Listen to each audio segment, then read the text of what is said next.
Hello and welcome to the Old Man Orange Podcast. I'm Spencer Scott Holmes. And I'm Rand Dunigan, and today we have a special guest returning from before. Hey guys, it's Austin Cook! I know, and I was going to say, Austin's been on, 3 times before or 2 times before? I can't remember. I believe it was 3 times. I think it actually may have been a two times. We just split one of the episodes in half. I think that's maybe would have been, but we can count as 3 though, either way, you know. Oh, I see. Wow, yeah, no, that was a while ago. That was back when I was living in Florida. Yep. Oh, speaking of which, Austin's in California now. I know, we were talking about this earlier. Were you? Well, me and you were talking about this earlier. Let me rephrase that. Yes. Not me and Ryan, but me and you were talking about that the other day because you're like, oh, yeah, I'm down in Burbank. I'm like, oh, well, that's not too far away. Oh, damn. You know, I'm living in good old Burbank. I'm right across the street from the WB studios. Oh, awesome. So you walk over there and hassle them every single day about trying to get on a DCU cartoon or something? Dude, they are like hardcore lockdown. Like when you walk next to them, they got like 9-foot tall gates with like barbed wire at the edge of it. Dude, they're like Fort Knox over there. Like the last time someone tried to get fucking funny, this happened. You just see the fucking Animaniacs swinging from a rope. they got from Yakko's, the water tower. They got Yakko's head on a fucking pike.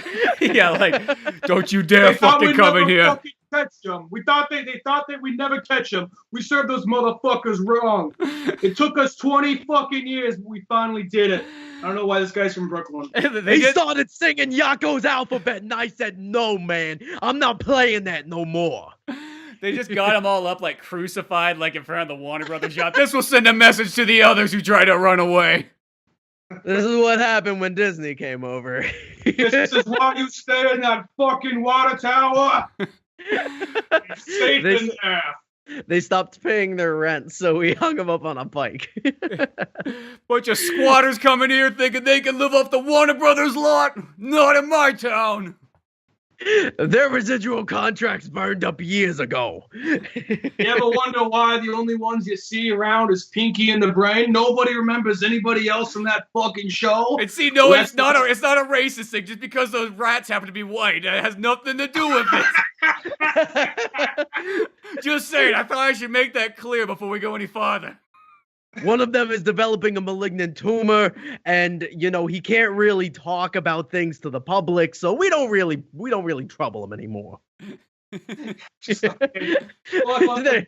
Brain just kind of helped Pinky out. He's the one. He was like, "Look, can I have this guy written as a dependent on my taxes? Can we just like move forward with this?"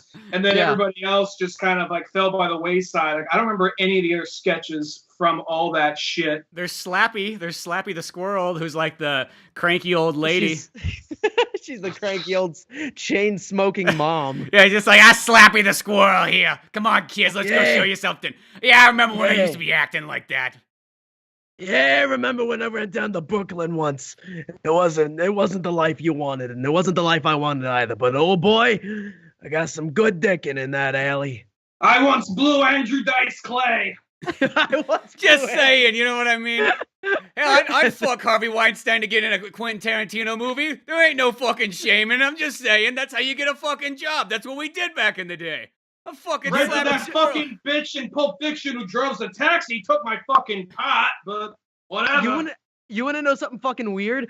I actually live down the street from where Quentin Tarantino goes and gets his coffee at this like gourmet coffee shop, and I'm inclined to go down to the shop one day and just like wait for him. And if he shows up, I'd like to just walk up to his shoulder and be like, "Is it the gourmet shit?" Just creepily go there and just like write, just act like you're like writing stuff or something that looks like you're doing busy work and just wait. Just wait. Yeah, exactly. As soon as he shows up, I'm just walk up to him and get real close. Like, I mean, like up to his neck close and be like, "There's a gourmet." Oh, guarantee he's going there with like sunglasses and a baseball cap. I mean, I know they probably go around their favorite spots, and some people probably harder their spot than others. But I can see him because now he's last time I saw a picture of him, he's balding, but he has like that. He's like that long hair balding thing going on. Oh no, he's got the receding hairline and then the long ass hair, like almost like a skullet. Yeah, Oh. he's got a skullet going on. Yeah, it looks like an NPR Terrible. DJ now. So The PR DJ. He looks like that guy that you'd see on see on like Pedophiles Anonymous down the street. yeah, you know what? If I didn't like know, if you didn't have such a noticeable face, like, oh, that guy's drives a minivan, no doubt, with tinted windows, definitely. And is he still dressing like he's like hanging out with the Wu-Tang Clan? Not the picture I saw. It's either one of those things, like he's either dressing up with the Wu-Tang Clan, or he's like, here's my button-up shirt, and it just kind of like, I just kind of threw this on. It's probably a nice shirt, but it's a little wrinkled, but no big deal. I'm an artist. Fuck off. I kind of like that ideal though. Like I feel like at some point this voice acting career is gonna kick off, and I'm gonna make some type of money, but I'm gonna put it all into a bank account, and I'm gonna sit in a corner and just wait for all the money to roll in, and I'm just gonna have a lot of money. Well, that's really the smartest thing to do. Well, not put it into necessarily a bank account, but if you like invested it, like instead of like using it, really just be as like slappy squirrely as possible, and just like hold on to those nuts and just store them away. Just yeah, exactly. Because, like, dude, it's like, I've met a lot of people down here, and like even actors that I work with at like my day job. I work at Outback Steakhouse, and there's this one friend of mine that I work with, and he's actually been on like HBO and stuff like that. And he told me, he's like, listen, when we get our checks, we get our checks. And guess what I do with that money? And I'm like, what? He's like, oh, I spend it. I spend all of it. And then I come back here and I make my living. And I'm like, that's a terrible idea. Yeah, it just seems like you're running on a hamster wheel for that. Yeah, but like it's it's something that he loves, and truthfully, I might not do money like that just because like I'm a conservative Jewish man in 2018, and I try my best just not putting myself in that situation. Yeah, that's. Well, yeah, I can only imagine how expensive it is to live in Burbank too. So I'm just assuming. Well, and Burbank's the cheaper one compared to like a lot of the other places. Oh yeah, really? No, I live in a 2-story loft, and I pay $11.50 with my roommate. Oh, that's not bad at all then. Yeah, it's $11.50 for me. It's probably bad from coming from Florida, but as far as California goes, that's very normal actually. Well, how long have you been living in Burbank? Oh, as of right now, I've been here around like, I want to say around like 3 months. Yeah, around 3 months now. Oh, right on, man. And that's just straight from Florida, or was there any other spots along the way? Straight from Florida. We drove all the way here. My grandfather and me, we left on May 26th. It was around a 4-day drive. We went from Miami to Alabama to Louisiana to Texas to New Mexico to Arizona to California. And you got a road trip out of it. Yeah, it was like, to be fair, it was like the weirdest trip I've ever done, because I've never done a road trip just with my grandfather. Uh-huh. And when we got here, we found myself an apartment. He flew back. It was cool. But the entire way, it was very weird. We drove through Texas, Arizona, and New Mexico, and I didn't see one fucking cowboy. I saw people I saw horses loaned by themselves. I saw people driving horses like in the back of carriages, but I didn't see one person riding a horse the entire 39-hour drive that we did. That might feel a bit gypped. There's always next time. You just do that trip again. Hopefully catch them this time. I don't really have to. I believe they exist. They just you just gotta believe. You just gotta believe. Well, I remember when I drove to Tennessee and going through that direction, and I was almost like legitimately bummed out I was not seeing Southern accents. I'm like, dude, there was more Southern accents in Tuolumne County than there is in Texas. Well, I mean, it was the north part of Texas, but still, it's like it didn't see a Southern accent until I finally got to like Arkansas or something like that. And I was just kind of like, Oklahoma didn't have those accents. Of course, Arizona didn't have them.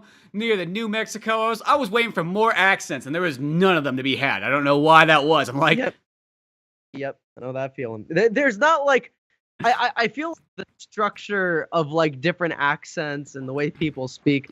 Like, it's weird because like when you have, like, I lived in Florida most of my life.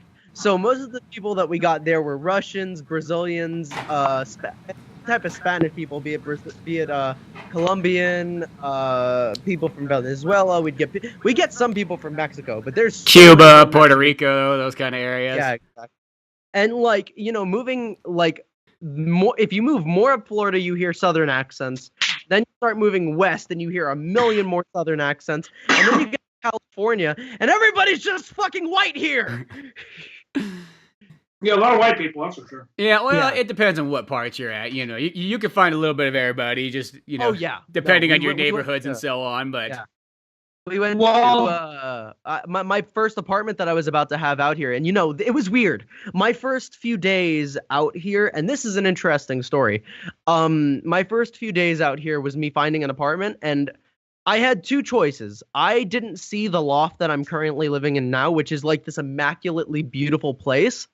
And it's extremely inexpensive. I have a pool, 3 jacuzzis, 2 workout rooms, and a goddamn sun deck. So there's this. But then before, I was about to pay $900 a month. $900 a month for a room in the slums in like Marianda Park or something like that. Uh-huh.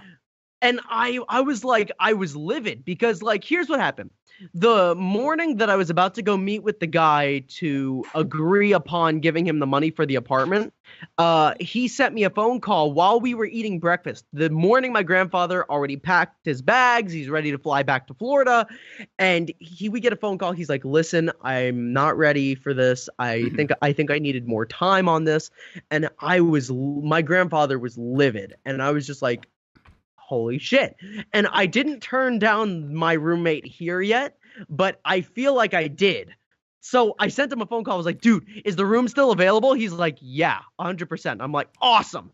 So I came over here like immediately, and like this feeling of like euphoria fed into my body when I saw the pool, when I saw the jacuzzis, when I saw the workout rooms, and then I saw the room, and I was like crying, and I was like, my grandfather was so hooked up on like, I want to fucking kill this guy that took the apartment away, and then all of that hatred fed out into the bushes of this beautifully immaculate apartment complex I'm in now.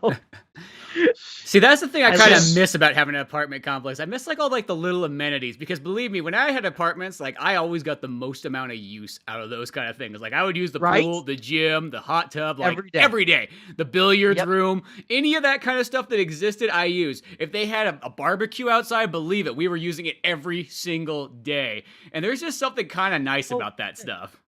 But what happened? Are you living in like an apartment complex? I'm just down in a house, so there's no you don't get all those bells and whistles anymore when you get that. I mean, I get nature and fun stuff like that and hills, but yeah, I got nature too. I got a spider that lives outside of my apartment. His name's Jerry. He's cool.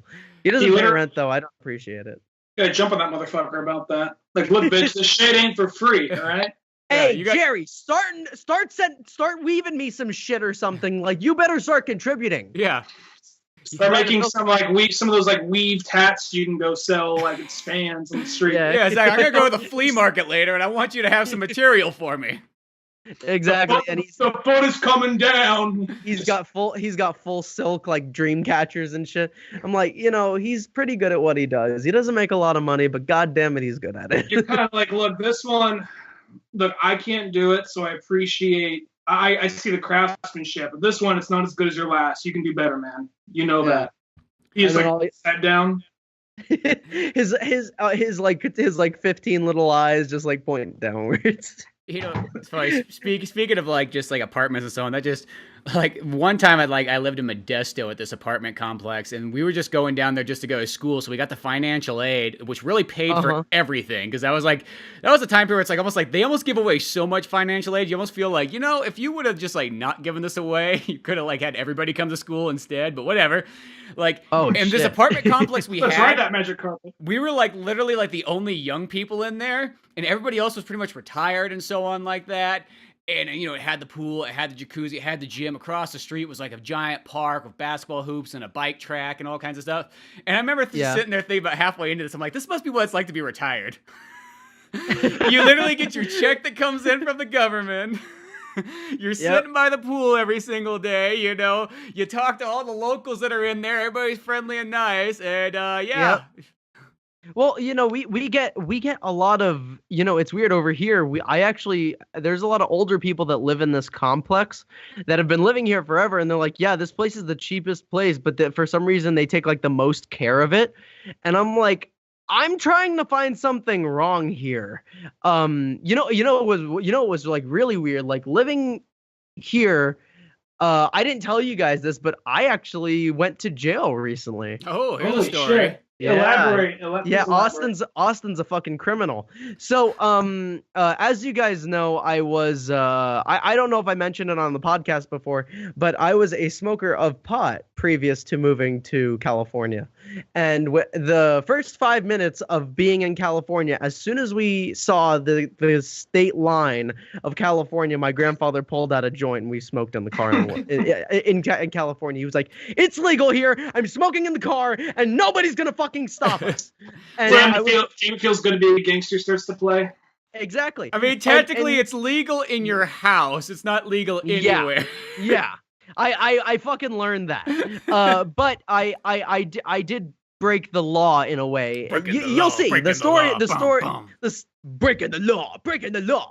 But you're gonna see it's like the story will progress in a way that it's gonna get like, it's not so dramatic, but it's, God damn, it's a heartening tale for people who've never heard it before. So my first week here, when I started setting up my apartment and everything like that, the day that I finished setting up the apartment, when I had my entire audio setup was put together, when the kitchen was clean, when the couches was organized, when the table was put together, the TV was like set up, I had a whole day where I cleaned the whole house while my roommate was gone. And it was going to be our first time actually meeting each other, and I wanted the house to look fucking immaculate, and it did. Problem was, I had my friend come over, and we were celebrating. He brought over some joints from the local dispensary, and we decided to smoke. And then I was like, "Oh, I'm gonna go see if there's any snacks that Kevin left in the fridge." Kevin was our previous tenant, and I looked inside, and there was this Gatorade bottle full of this brown liquid, and the brown liquid looked like iced tea. Pop that baby open, smelled like goddamn whiskey, and it was strong shit too. And I don't remember what type it was, but I remember that after we smoked the two joints, I took 2 shots, and me and him just chilled in the living room. And yeah, like living in Miami, I was a privileged child. I lived 15 minutes down the street from my buddy Ethan, and whenever me and him would get shit-faced, I'd drive home. And that was a poor choice, especially for a young man like myself. And out of nowhere, I said like, "Hey, Duddy, I'll drive you home." His name's Duddy. He's really cool. Dang old Duddy. Shout out. But I decided I'd drive him home because he lived like right down the street, right next door to the WB studios. So, I drove down the street, and as we're leaving the garage, I get a phone call from my grandfather, and he's like, "Hey, Austin, I wanted to check on you, see how everything's going." I'm like, "Oh, it's going great, Grandpa. I got the entire apartment set up. It looks all good." And I have the goddamn phone on my ear, and that's not a legal thing here. Oh yeah, you're just breaking all sorts of laws now in California. Yeah, exactly. And then on top of that, I was blazed. I was pretty messed up because I didn't eat anything before we left the house. So I wasn't like swerving or anything like that. So I was going the right speed. I was doing what I needed to do. But you want to know something? I didn't have front license plates because in Florida we don't have front license plates. My backlight was out. And I had my phone on my ear. So those were all different reasons to pull me over. And as soon as they did, ooh boy, I was in a level of trouble I have not been in ever, in fact. And I thought it was just going to be like it was back in Miami. Like I'd be like, "Oh, hi officer, how we doing?" He's like, "Good. You were talking on the phone." And I was like, yeah, sorry about that. And my grandfather called me. We just moved into my new apartment. He's like, "Oh, okay. It smells like weed in here." And I was like, "Oh yeah, we sparked up a joint a few minutes before we left the house." And he was like, "Oh, okay. Could you step out of the car?" And I was like, yeah, sure." And then we go through the process. He breathalyzes me. Turns out I blew like a .13. So I was pretty up there. And turns out I forgot that I didn't eat anything before we left the house. And if I had eaten something and waited a little while, I would have been good. But ooh boy, that was an oopsie on my part, guys. And yeah, that was a night in jail for me. And the morning that my roommate came back, he was like, "Hey Austin, where were you? I was everything all right last night?" I'm like, "I went to jail." He was like, "Wait, what?" And I was like, "Yeah, I went to jail last night." He was like, "What happened?" And I was just like, "Oh, me and Duddy, we just smoked up and then we drank and then I drove him home and I got pulled over because I was on my phone." And he was like, "Shit." And I'm like, "Right?" And I'm like, "How does the house look?" And he's like, "Fucking beautiful, thank you." And well, as long as the house is looking good, that's all that matters. Come on. Yeah, I that was my main concern. I was just like, how happy is Eric that how the house looks? And, you know, I asked him, I'm like, "Hey, listen, so they repoed my car, and I mean, they impounded my car. Can you, like, send me a Lyft or can you send me an Uber?" He's like, "I'll send you an Uber. I gotcha."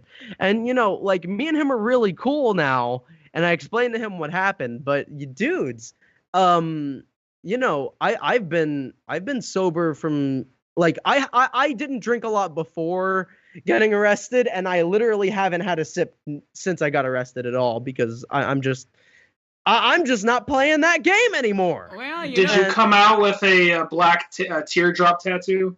No, you I didn't kill anybody, I guess. So I guess No, you had a lot of little offenses, Yeah. nothing really big, but they do treat that real serious though in California. They do. They gave me 9 months of drug and alcohol classes. They suspended my driver's license. They told me I got to put that little machine in my car, which I still haven't done because I can't afford that because it was so expensive to get my car back after I got out of jail. What's a little machine you got to put in your car? It's like a breathalyzer. Really? Okay, I've heard about these things. I just didn't really think that was something that was like a common practice. You know, believe it or not, like living out here, the people that I've met at these classes and stuff like that, there are so many that have it. Like, I've met a lot of people that have it, and like, I don't want to associate myself with them entirely just because, like, you know, they're not bad people. It's just like, I feel like the party's a little too hard. Yeah, and that's the thing with me. Like, I'm a really chill guy. Like, I don't really go out and party. I don't really get real lit. And, you know, like, these people are, like, on the brink of just shooting down. If they hit one drink, they'll go on, like, this bender. And I'm just like, yeah, no, you give me a shot and I'll take a nap in the corner.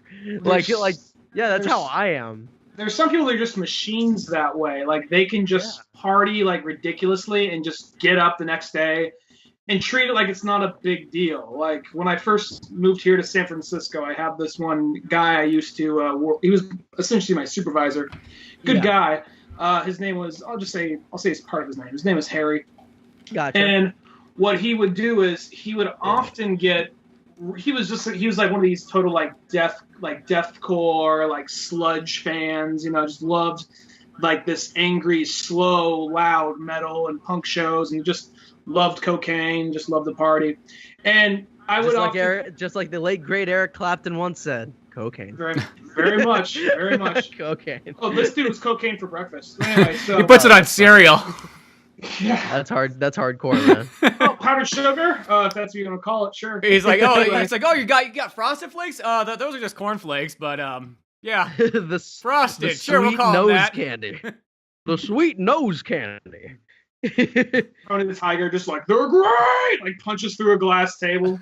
just rips the Trix rabbit in half. Yeah. So sometimes I would go on, this is back when I used to have my bike job, and we'd set up this kiosk, and we had it like in the storage unit of this hotel, and then we roll it out, set it up, and start the day. Multiple times I would get there early just because I was still learning the city, wasn't sure how long it would take me to ride there on my bike, and I'd get in, I would see him sometimes to be face down, sometimes on his back, sleeping on the counter, because he was like, you know what, I got there early too. So it'd be one of those things like, you know what, I was just out partying all night, and I realized, I gotta be at work in 3 hours. So I just came in and just slept inside this thing. Holy shit. Until I had to work the next day, and this is like one of the best parts. There's one time where he could usually just get up and just function the next day, no problem. But one time he did party a little too hard, and then they have these. It was like this. There was this rollout desk that you could actually, if you tried. I never tried, but I realized, you could do that. You could literally crawl inside this fucking thing. Holy! So it's like that Seinfeld episode of George Costanza when he builds like the bed under his desk. It was kind of like that. So there's this one time he's like, and I was the new guy, and he's just like, Ryan, I like you. You're good at this. I trust you. I really want to get some sleep. So please try to avoid waking me up unless you really need my help. I'm like, okay. So then, not disturb. I'm like, okay. I'm assuming he's gonna go around the corner. I see him open up this container. Oh shit! Step inside, move one backpack out, close it, and then just like, all right, that's what he does. Okay, wow, so that's a skill. He's in there for like 30 minutes, just napping in this little like metal cubby of this desk, of this rollout desk, a bicycle kiosk. And then this one guy comes back and he misunderstood the price. And the guy wasn't being a dick about it or anything, but he's like, I'm sorry, I misunderstood this. I thought it was kind of like this. I'm like, I'm sorry. That just, is what it is. I can't really do anything about that. That's the base price. No, I get that, but I mean, and I know it's not your fault, but is there any way I can talk to anybody about that? Oh, like, can I talk to the manager? Well, it's one of those things. I could get the manager. I already know what he's gonna say. He's like, I'd really at least like to try and talk to the manager. I'm like, and I just go, door flings open, dude crawls out. Bum. What the fuck do you want? Huh? It just grabs that guy by the collar. I wish he did, but then the guy like backs away, scared. But then he's trying not to die of laughter, and then Harry's like, clearing his face, like, all right, I kind of heard part of that. Here's the thing with that, and just calmly explains the thing. And the guy is just trying. He's like, okay. He's just trying not to laugh. And he just that made it up for him. Yeah, the boy can't fucking breathe. It's fine, man. It's fine. It's kosher salt, dude. Like, you know, like I've worked in the service industry for a really long time. This is a pretty good little segue because I recently got, and I was talking to Spencer about this yesterday, where one of my coworkers had to go out of town for a little bit. Specifically this week to go visit his family in Mexico. And he's our busser.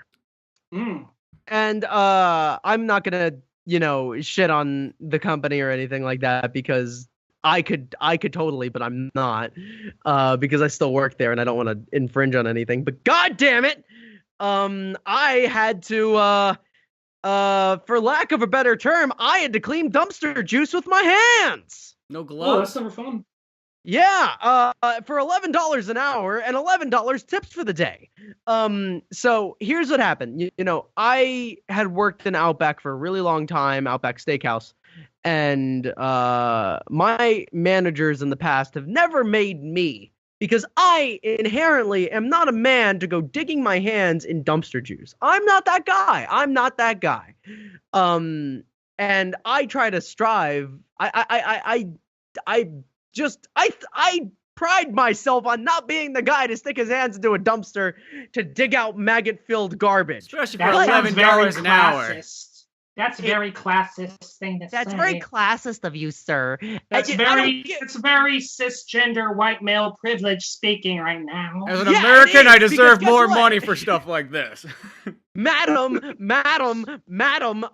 listen, I don't get paid enough for that shit. And listen, you know, he didn't get paid. That's why we got the guy from Mexico who's on vacation. Exactly. But listen, you know, I'm a chill guy. I'm cool. But as soon as I walked back there, I thought to myself, you know, doing the trash. I'm just going to throw the trash out. No business. Oh God, dude. It's like, imagine walking into what can only be described as feces, the smell of feces kicking you in the balls. I worked in a restaurant for 11 years, I know. And now, why did you have to dig this stuff out? Because was it just clogged up or just backed up or just filled to the brim? It's a bin. It's like a big blue bin. It's a blue plastic bin that they throw the trash bags in after they're being used, and then they run them downstairs to the trash compactor and they throw it in there. But the blue bin had apparently collected around like, I don't know, about like 17 gallons of juice. And yeah, that's a level of juice, and that's a lot of shitty smell right there. And for anybody that's ever worked around trash in any way, shape, or form, it's not a pleasant smell. You ever smell a rotten egg? Imagine multiplying that by 2, stuffing it in a bag of garbage, and then also stuffing that garbage in a pile of waste. Like it was terrible. And you know, the only emotion I remember feeling, and I'm a pretty zen guy. Like I live a life of peace, serenity. Even when I went to jail, I was quiet, I was serene, I was not freaking out. You were Ed Norton in American History X? Yep, basically. But that didn't start nothing. It just didn't take what happened to him, right? Yeah. But when I as soon as I saw the quantity, it was a mix of two things. It was when I saw the quantity of the juice and the smell, and those two things encompassed my senses and mixed into my whatever thought process I had at the time. I developed this level of rage that I haven't felt since like middle school when I decided to fight a kid for no reason. It was just unbridled primal rage. And I walked over to my manager and I was like, if any of that gets on me, I'm going the fuck home. And he said, don't be a baby. And I said, sir. I said, sir, I don't think you understand. I'm not a germaphobe, but I feel like I'm becoming one. And I don't want to start pulling this Howie Mandel shit where I have to start fist bumping everybody when I walk into work. Guess what? I gritted my teeth. I cleaned the shit. Guess what? I got maggots landed on me. It was terrible. And that evening when I got home, I took a shower. I didn't feel clean. I woke up in the morning. I went to the pool. I swam laps for 2 hours. And then I went upstairs, took a shower again, and then I shaved my beard. And guess what? Still didn't feel clean. Well, if anything, it's a life-changing moment. There's lessons that have been learned, I guess. And I feel you only become stronger in the situation past it. I'm a stronger man because of those moments. It is. Go ahead, Spence. I would say those are those kind of moments in life where like you just realize what you don't want to do in life. You know what I mean? Yeah. It's like it's that life decision making moment where you're like, dude, I think that's my low. That's the lowest I'll be. This one time back, this is a long time ago, and not to be the one-upper here. I'm not trying to do that, but I need a one-up after this. I need to know where the deeper end of this tunnel is. All right. Do you guys have a grease trap, or do you just throw some chemical in that and makes it go away? Well, it's just straight garbage. Okay. They sprayed bug spray, but that didn't fix anything. Okay, well, a lot of restaurants have a grease trap, so you get something that goes, for people who don't know, who never worked in a restaurant. Yeah. So whenever all the shit is going down the sink, it goes through a filtering system. The filtering system pulls all the oil and all the grease and all like whatever junk and food, whatever, usually into the kitchen. We should call this episode Trash Talk. Trash Talk. There you go. Trash Talking with Austin J. Cook. Yeah. Trash Talking with Austin J. Cook. Did you know Jesus was a Jew? Oh, Back to the story. No. So anyway, it was ours was underneath the whatchamacallit, the front deck where people would actually eat. So when it wasn't as busy, we'd go down there and we would sometimes have this vacuum cleaner that would just go into this thing, just suck up all this nasty, it was just worst smelling thing ever. Just this grease trap, just nothing but nasty, nothing but sink water, and just whatever went down the drain. Not at all.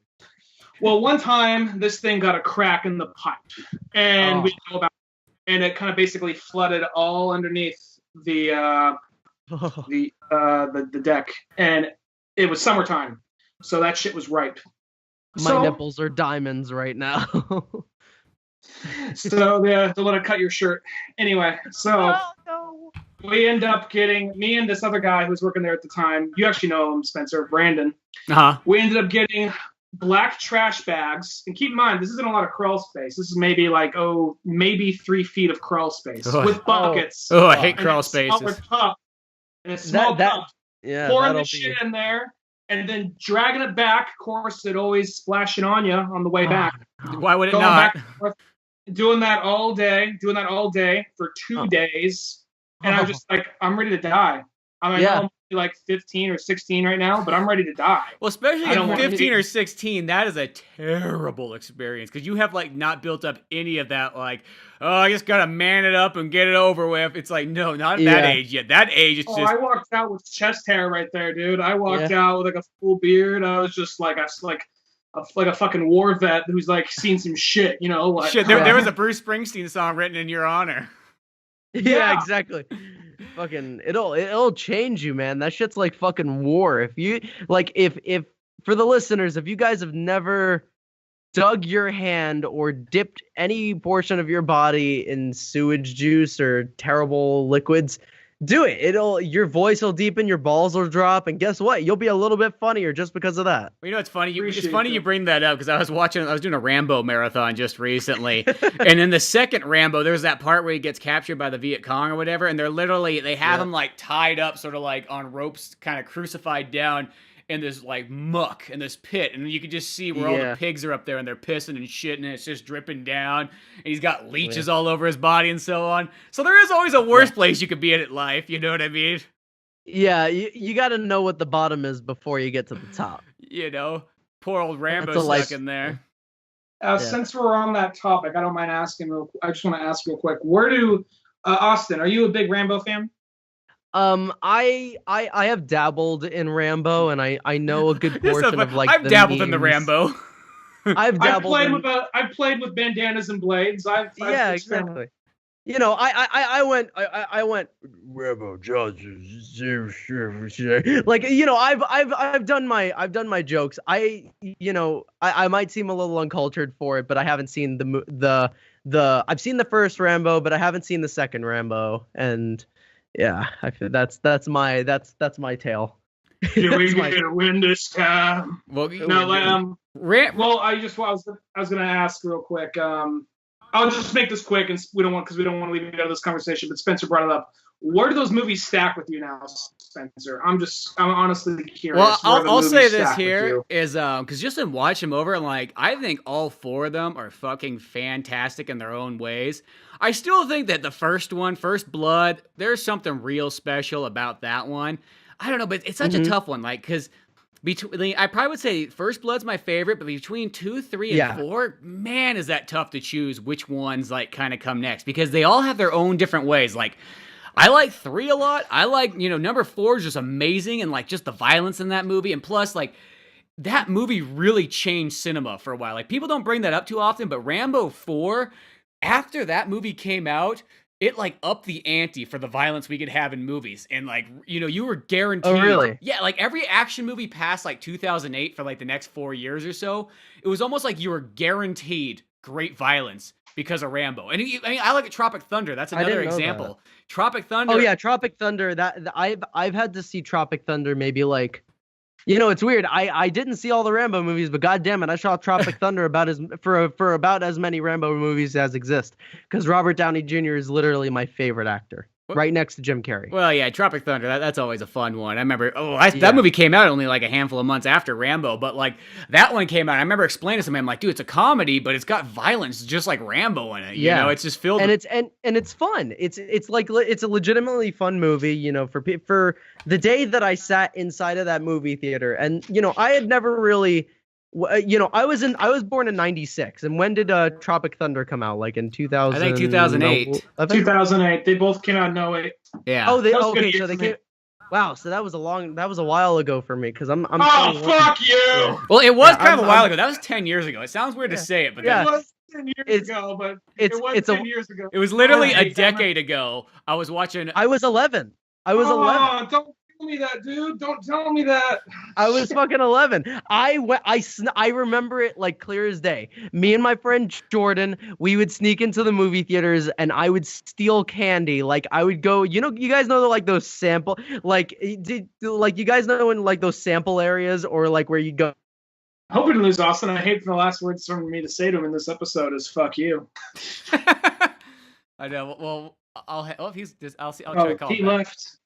Shit, I hope I didn't scare him off. I'll probably be back in a second. Austin J. Well, while we're waiting for him to pop up, I'll just say this real quick. First Blood, Rambo 4, Rambo 3, Rambo 2. All amazing movies. That's a pretty good order, too. But I mean, like, it is just one of those ones, like, man, is it like kind of it's an interesting lineup. I mean, it's a hard one to choose. You know what I actually started doing? I got the audiobook of First Blood. I was almost just kind of interested. Somebody's like talking about, they're like, dude, you got to read the fucking book. The book's great. And then even in the intro, when the author's talking about it and whatnot, what I was just liked about it a lot is that, like, it sounds like this book becomes like almost a humongous like war zone, because the whole point, like the guy in the book, he's like, instead of like Rambo just kind of defending himself, it's like in my version of Rambo, it's like he literally brings like the Vietnam War to like America, and that's almost like what the story is. I'm like, well, that sounds kind of badass in itself. I gotta check that out. I don't think he's here yet, but yeah, so far the book's actually really cool, and it's just kind of, it sounds so weird. It just almost feels like the way that the guy who's reading it makes it feel like it's like Snake from like Metal Gear Solid. I don't know why. Like, I don't picture it like as Stallone. Now I just picture it as like David Hayter. Like, what do you want? Yeah. Do you know? Speaking of that, do you know who's doing the Metal Gear movie? No, I have no idea. The guy who did Kong Skull Island, and the guy, I saw him in a couple of interviews.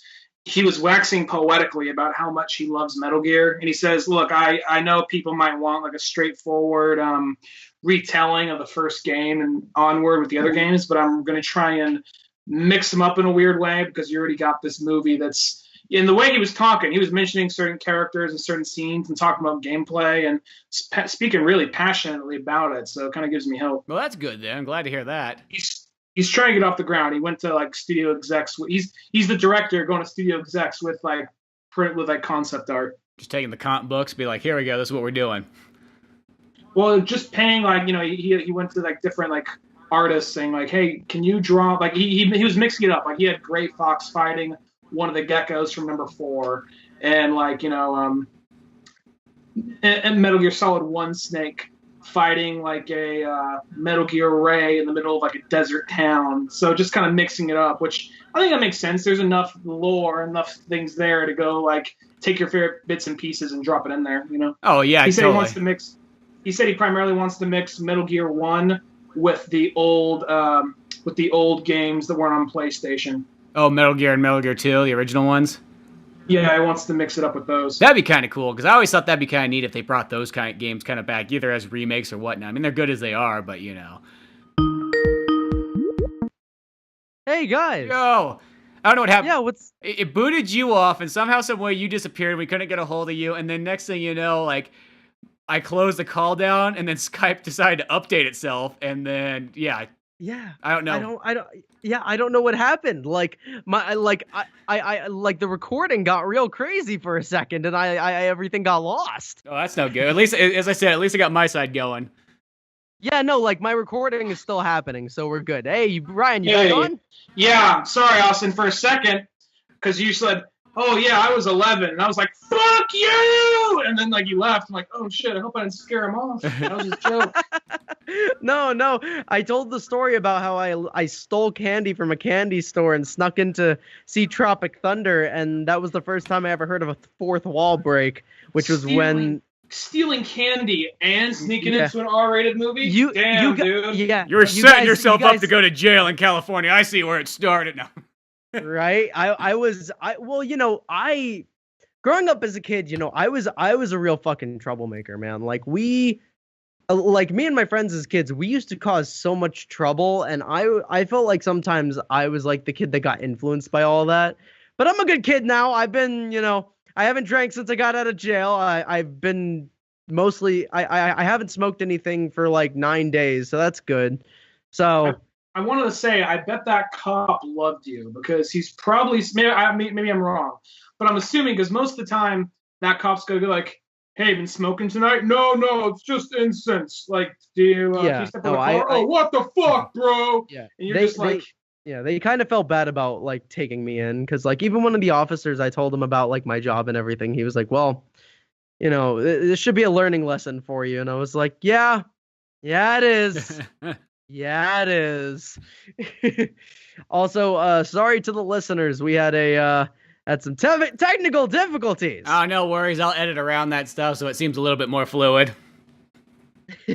Next thing you know, the people are just like, so what happened at the middle of that? It's like, no, everybody just had like a seizure, and you know, they're good now. They're good. Or you just like he editing gunshots, and you're one of us like, get back! Like, no, Austin! Oh!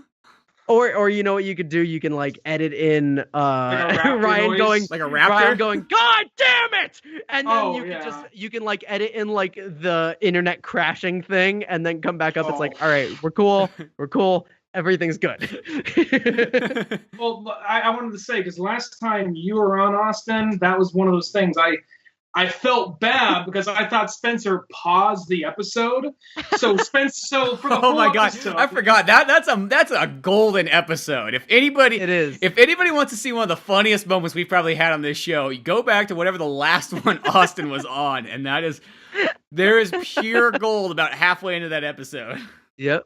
And it was better once I leave.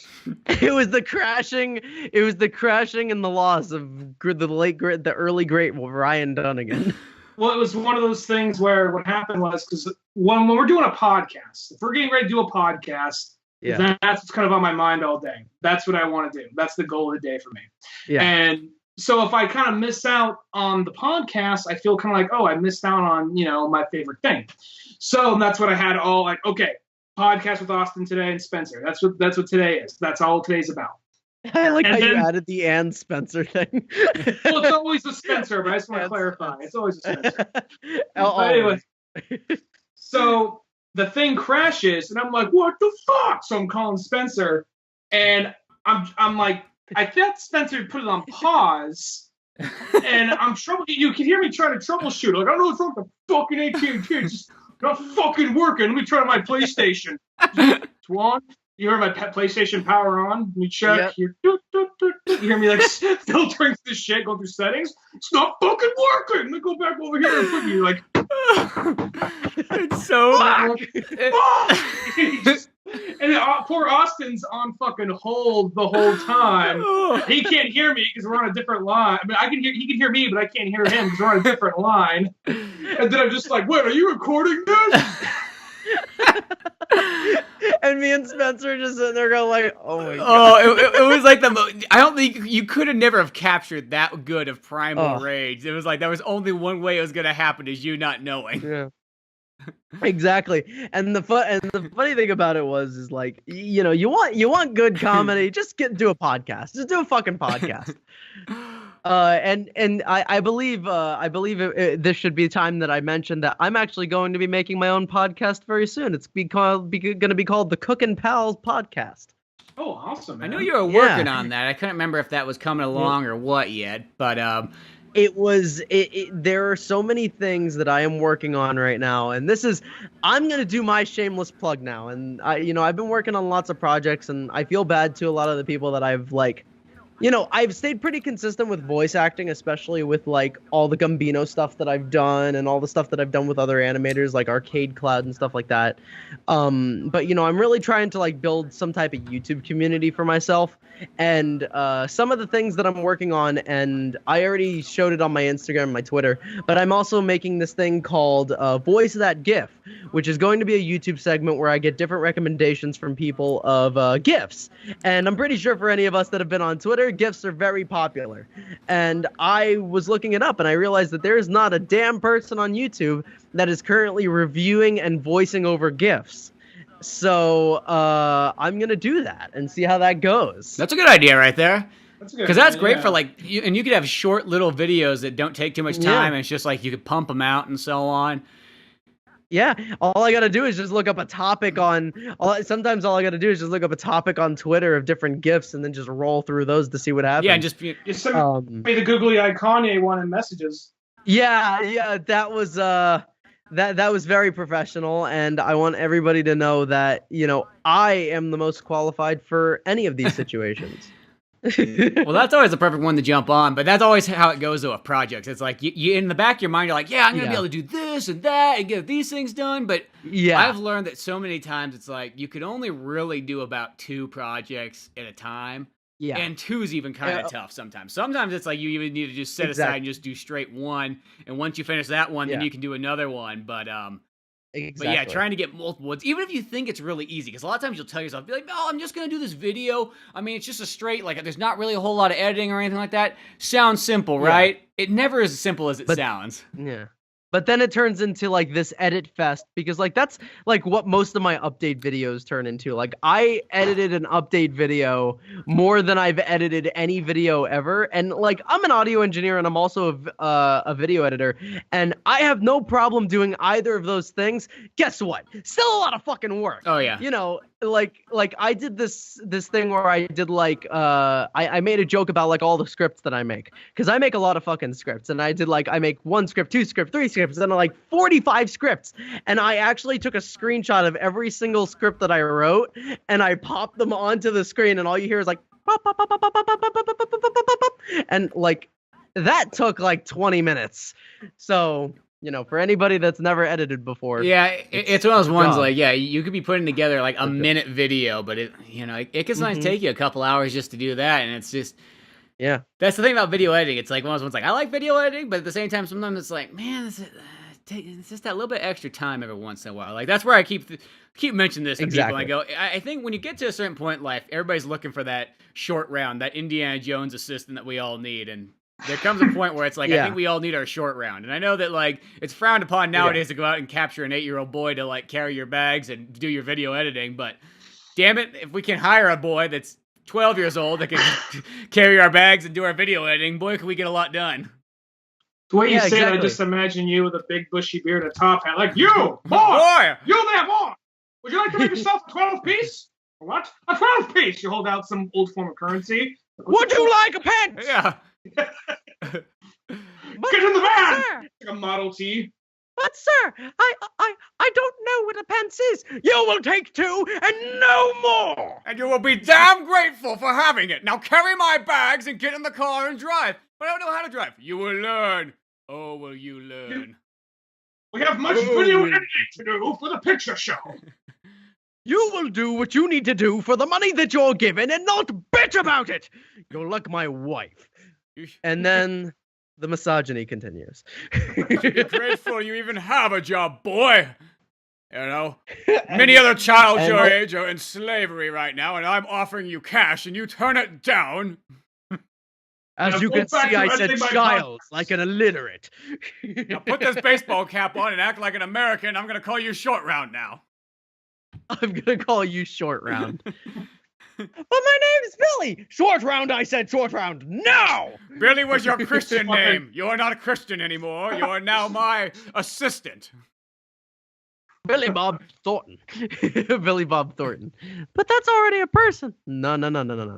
You will cease to be a person if you continue to sass me. And then like all the mothers from like the Twisted Sister era are coming onto the are like in the comments of the podcast going, how will you talk about my son like that? How dare you? Hey, I was paying him a job, goddammit. I was giving him money.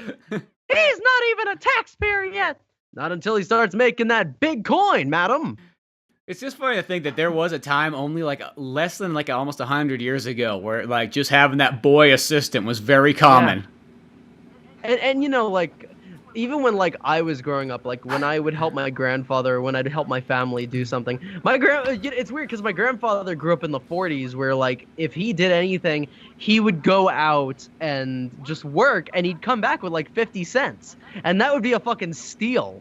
Whereas like when I started doing babysitting when I was like 10, that made me like 50, 60 bucks. And I'd come home and I'd be like, fuck, I only made 50, 60 bucks, man.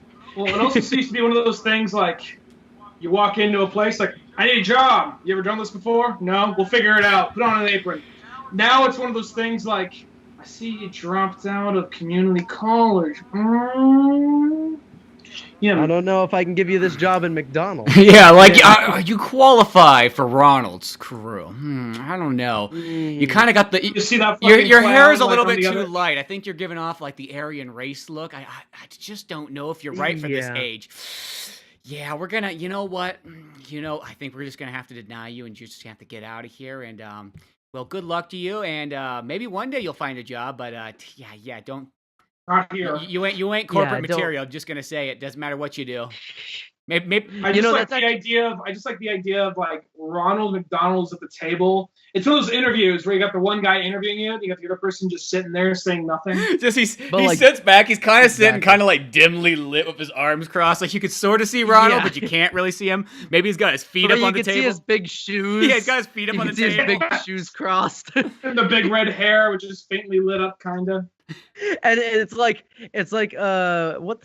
what's that guy doing over there? You don't have to talk to him, sir. This is our interview. I'm conducting it. Leave him alone. He's just here to observe. And then all you hear is like a and then you'd be like, what was that? And he'd be like, hey, whoa, eyes up here. You're looking And all at of a sudden, there's like you see the grimace peek around the corner. We all good in there? Yeah, G, we're good. I'll call you if we need you. Just makes hard eye contact with you. All right, goes back. Grimace comes up. And then you hear again, you just hear hey, Ronald, we got a problem outside. It's like, on there, Jerry, please, leave us be. And then he's just like, all right. And then all you hear is like, as soon as the door closes, like real slow, you hear, just starts pulling a Goofy. Then it's just like when you think you got the job, all of a sudden Ronald like leans across the desk, just real slow, and his face gets closer and closer till almost his nose touches your nose, but it gets still slightly off, and he just goes, I think this guy's okay. And then slowly he fades backwards into the darkness, farther and farther, until he actually just disappears and you can't see him anymore. And that's all it is. And then you feel this real fear come through your chest, and then the lights come on, and there's no more Ronald in the room. And the guy And you who was realize there's standing no other across from door, you, too. he's You gone. don't even know where he went. You're in a box, and then you blink, and then you wake up, and you're in a straitjacket inside of a fucking insane asylum. And you're just like, I wanted the job. The Hamburglar stole the hamburgers. Grimace was talking to me, man. If you find out too much, they just give you shock therapy. Like, this guy's too unruly. Maybe they lobotomize them, toss them into like loony bin. They don't want their company secrets getting out. You're in there with that fucking chicken thing that you never see in the ads anymore.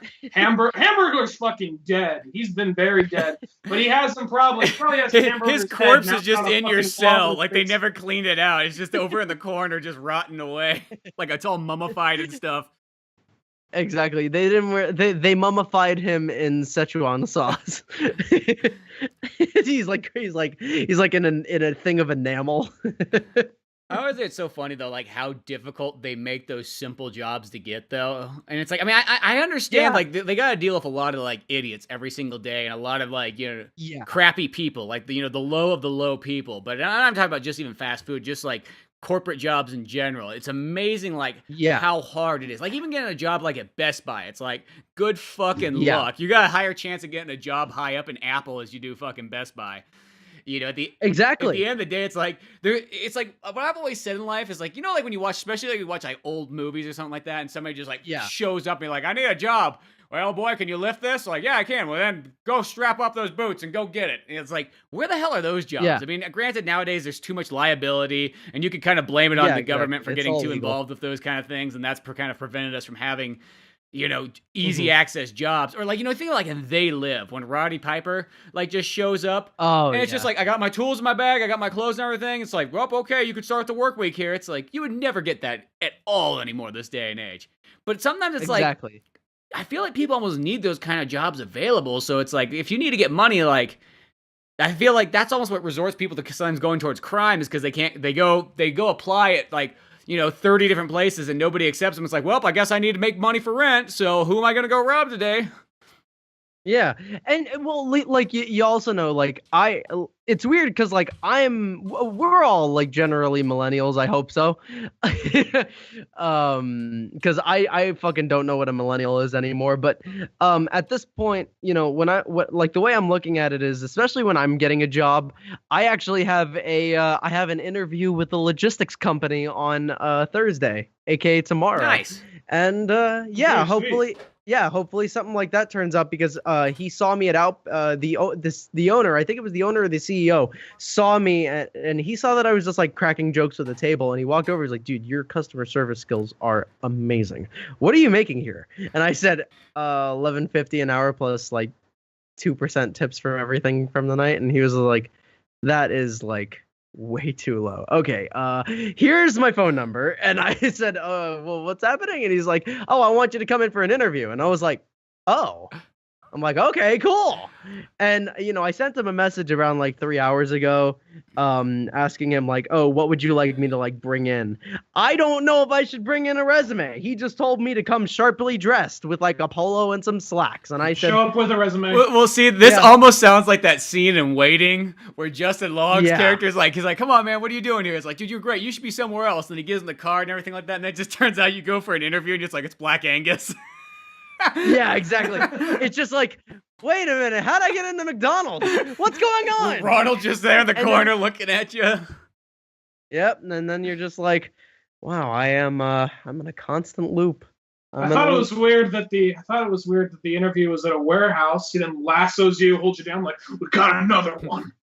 Yeah, well, initially there was a convention going on at one of the closer like Burbank convention centers, and he wanted me to meet him like there, and he wanted to like introduce me to people apparently, and I couldn't show up. I had to clean the trash juice out of a garbage can. What if this dude's like a Batman? You're his new ward. Yeah, like that would be. Here's my boy. This is my boy like, "Now now. carry my suitcases, young man." And I'm just like, dude, well, guys, the cops are here for me. It's gonna be a long evening. One of those days. One of those days. Oh well, I guess they found me again. Meet him. You just meet him. He's like, "This is Austin. He's my boy." Wait, he's my son. My boy. He's the boy, not the son. He's not my. That'll be weird. My son is my son. This is my boy. He carries my bags and drives my car with wooden blocks on his feet. My legs are actually long enough to. "Boy, don't you talk back to me now." And he just straight fucking drop kicks me. It's like, "Put those wooden blocks on." Now, put your blades on your wrists and start slicing people's throats, Robin. Robin, wait. And I'm just like, so I'm Robin now, so that's pretty cool. What do you do as a job? I can't say. How do you think like Dick Grayson got like a job and stuff like that? Do you think Batman just kept funding him even after he became Nightwing? He gets a job when he's in Bloodhaven as a bartender at a police bar, so he can get the in knowledge of what's going on. But he's got his own like. At the time he was a cop. Yeah, and he's also a cop for a bit, but he also has a fund that comes in from his parents from the circus. God knows where they got all this money from. They must have invested in stocks or something, because I'm pretty sure that even a circus act back in the 40s doesn't pay that well. Yeah, that might have just paid like maybe like 2 shillings and a nickel. I think it's one of those ones like Bruce kind of like lied, like, "Yeah, your parents were doing real good." It's just like, and he just kind of started slipping some cash in there as time went on. So it's like, yeah, there's your trust fund. Yep, your parents sure did love you. They didn't spend it all on drugs. Hope he doesn't know that. Yeah. Not all of it. Well, that's another thing as well. It's like you look at the culture that the world is in throughout like Batman, and I'm like, dude, where are all these people getting all this money? Or like, especially in Gotham, where you see like all of these criminals, like, where do these people get the money? Like, a good example, Scarecrow. He's a scientist. I understand. But where does he get the physical technology to start pumping toxic gas into the city? Like, the government would shoot him in the head. Well, I could actually this is just a guesstimate. It's just a estimated guess. He started off as a college professor, so he's on a campus. Probably had ins, so he could find a way to get, just get the starting equipment. Gas a couple of the right people. Take advantage of that, work his way up, sell the shit, then get more higher end explosives and that kind of stuff. Maybe he didn't do it himself, hired enough people, kind of worked as a drug dealer to some extent, which kind of Dark Knight got. So that's kind of more of more of a guesstimation. But the comics, depending on who's writing. I know you're telling more of a joke, and I was just like, well, technically, in issue 635. Let me break it down. Yeah, exactly. Well, but when you're pulling it down to like the roots, like that's the only thing about comics that I've never really been the guy to do is like you look at how it like actually is, and then you're like, no, that's not how it goes. But that's not how you're supposed to see comics. You're supposed to appreciate it for its story, for its art style, for the characters. You're supposed to appreciate it for that. You're not supposed to appreciate it for, hey, so how was the Green Goblin able to make a giant glider and get that funded by his company? Billionaire. Billionaire. Yeah, that's exactly. always like the one. Like, how does he do it? Yeah. Billionaire. Money. If Elon Musk made flamethrowers for the fuck of it, and he's talking about, I want to drill holes under Los Angeles. Okay, I can believe a glider is gonna happen. I think he's just like a modern day Tony Stark, because that dude's he's doing some shit that's like really like I have an interest in Elon Musk right now. Yeah, he's an interesting guy. The thing is, every so often, it's like I'm really interested in what he does, and I'm not one of those guys, but the thing is, every so often he'll go and he'll do and say something kind of stupid. Yeah. Not like he doesn't know, not like in a science-y kind of way. He's got that down. Just more socially stupid. Like there's the guy who, what was it? There was that one guy who's an experienced diver who basically came up with a plan to get all those kids out of that cave that was flooded in Thailand.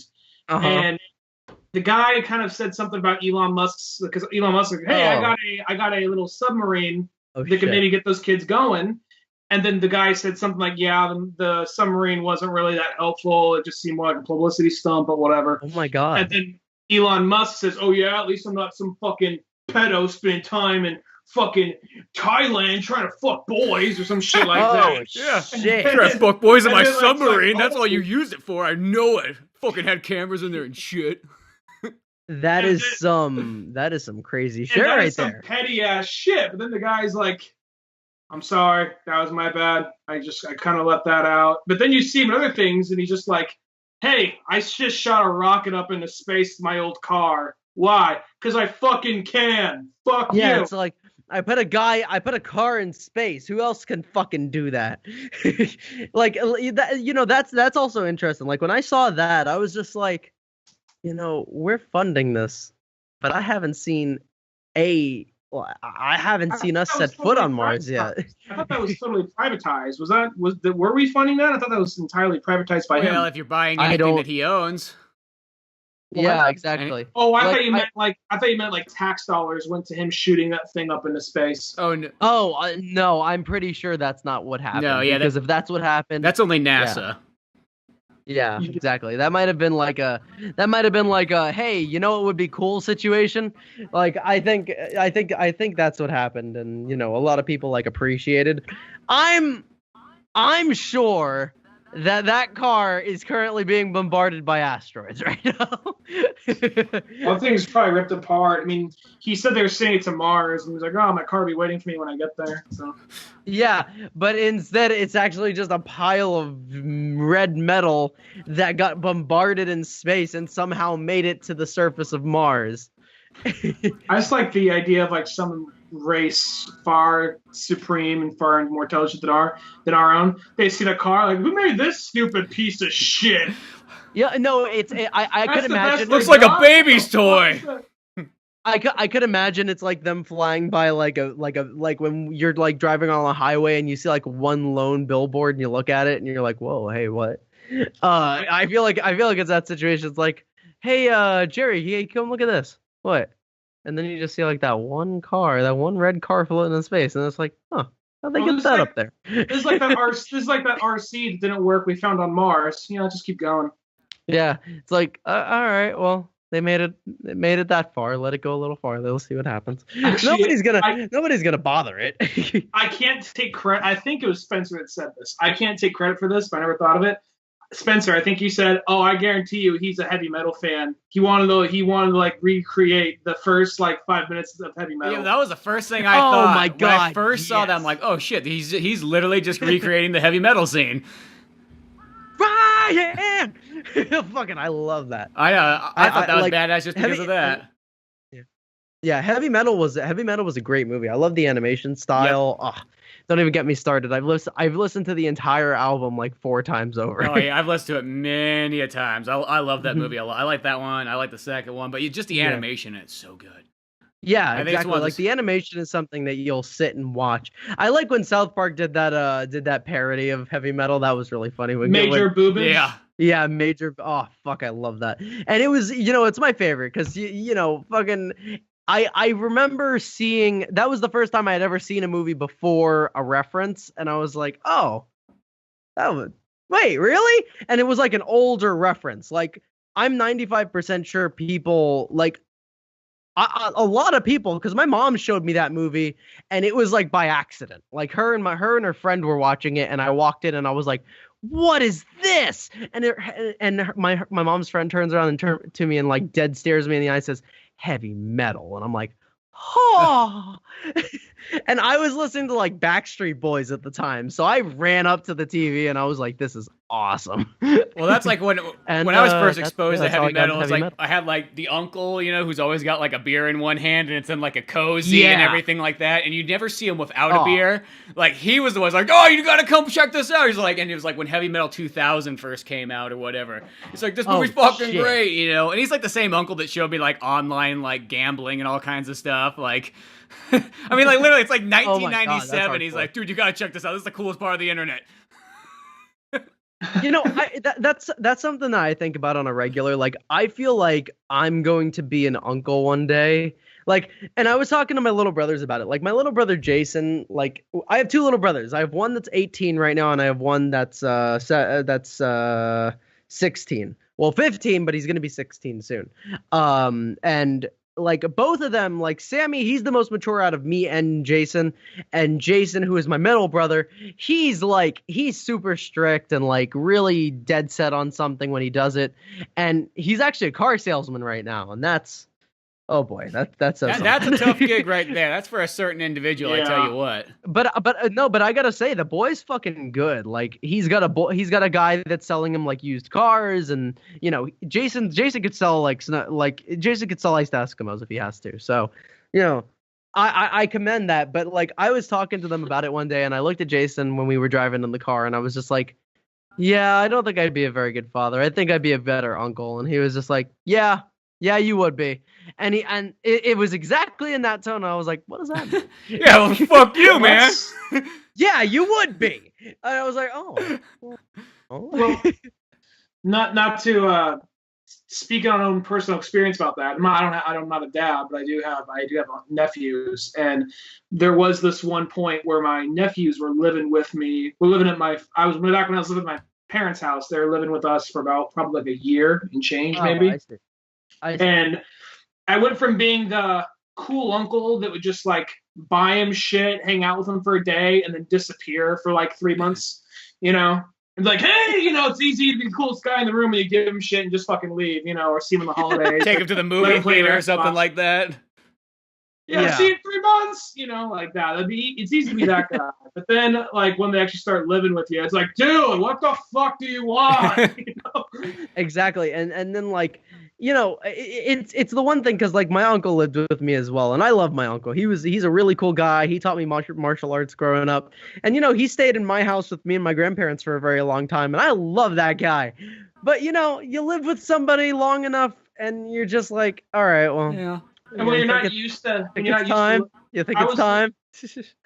I was the youngest brother. I was the youngest brother of 2, so I wasn't used to having little brothers. So suddenly having like a 2-year-old and then like a 7 or 8-year-old in the house, that became a whole thing. Like, what the fuck? Why is there fucking candy everywhere? It used to become like, I kind of see like a wife beater forming and just kind of like 5 o'clock shadow. Oh yeah, dude. I was like only 21. Yeah.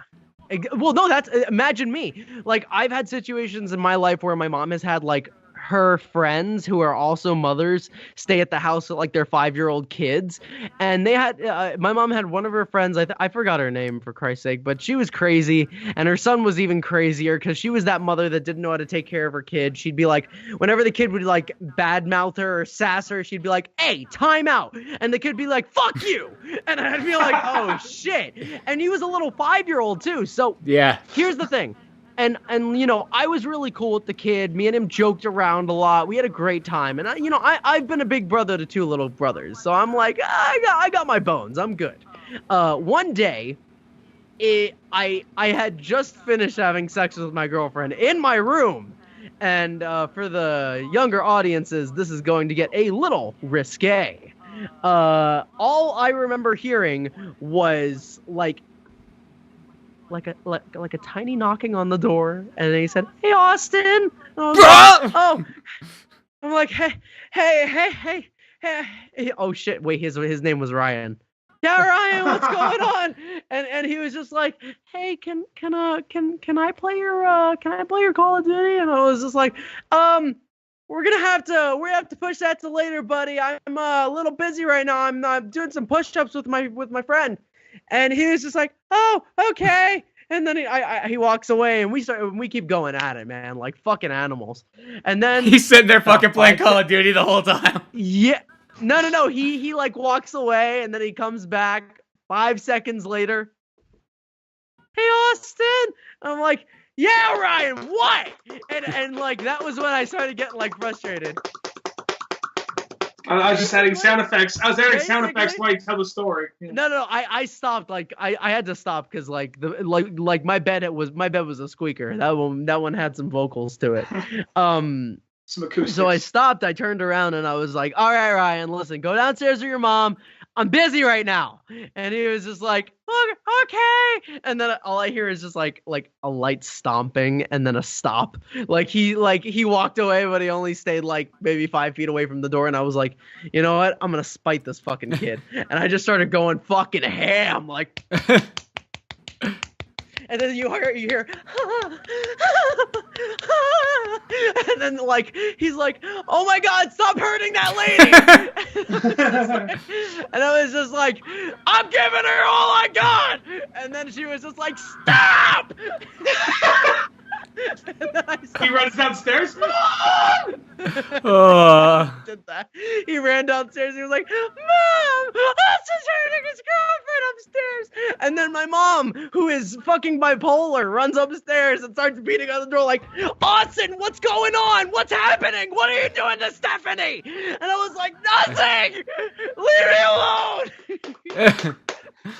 And You're like, just like, "Oh!" You just and- say, and- "Oh, that's what's up."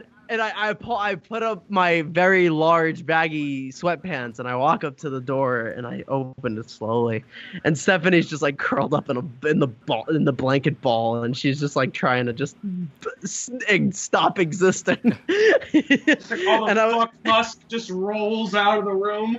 all the muff woof just like comes out. and I'm just like, "All right, Ryan, what's going on, little dude?" And he's just like, I wanted to play your Call of Duty." And I'm like, "Go downstairs now!" And he like runs downstairs, and me and him were really cool until that moment. And he never fucked with me after that. Like every time he came upstairs, he was like, "Hey, Austin." I'm like, "Busy." He's like, "All right." He like reaches. All you can see is like him running down the stairs. See. Oh, that was all right, guys. I believe we can call the podcast to an end right there. That was a happy ending. More ways than one. In more ways than one. I got what I needed. Tiny Ryan got his screaming, and I'm pretty sure a few girls came with that entire situation. We all walked away with a story that enriched us all. Yeah, exactly. The more you know. Made us bigger men for that reason. Now, if you'll excuse me, I'm going to sit down and contemplate my life choices and probably, call my family, tell them that I don't know where my life is going anymore. See. We never do.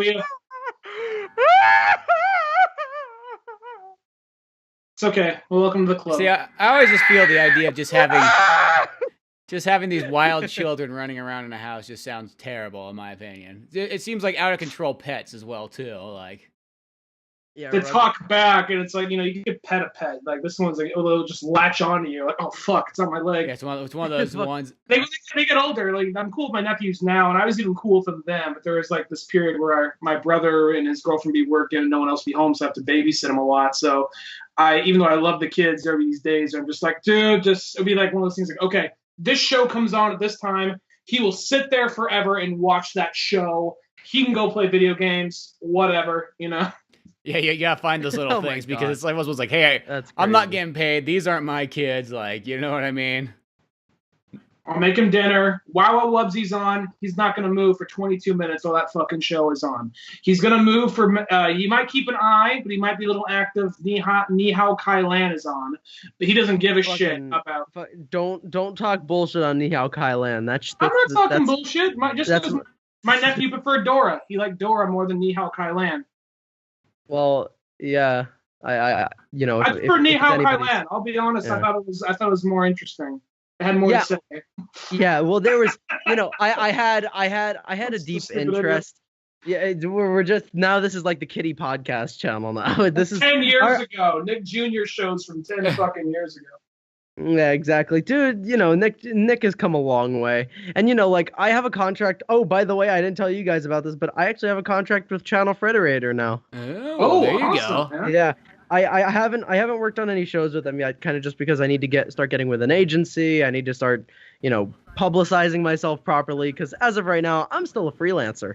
So only things I've really seen by them, I know they do more stuff. The only things I've seen is like the 107 like different countdown things of random facts of different shows, and like Venture Brothers, Rick and Morty, Cowboy Bebop. If it's anything, I went to the Frederator Studios here in Burbank, and I talked to the bigwigs, and they were pretty cool. They took the time to like sit down with me and talk, and they kind of gave me like a layout for like what I should do. They're like, listen, first of all, we don't really work with people that aren't at least with a union, and if you're with a union, you should also have an agent, or if you don't have an agent, you have to have a manager. You gotta have a list of things before you start voice acting with us. But it's nice to see that you came in, you took the incentive to come to California, and you're gonna be doing work out here. Because I came out here primarily to do voiceover work for different companies.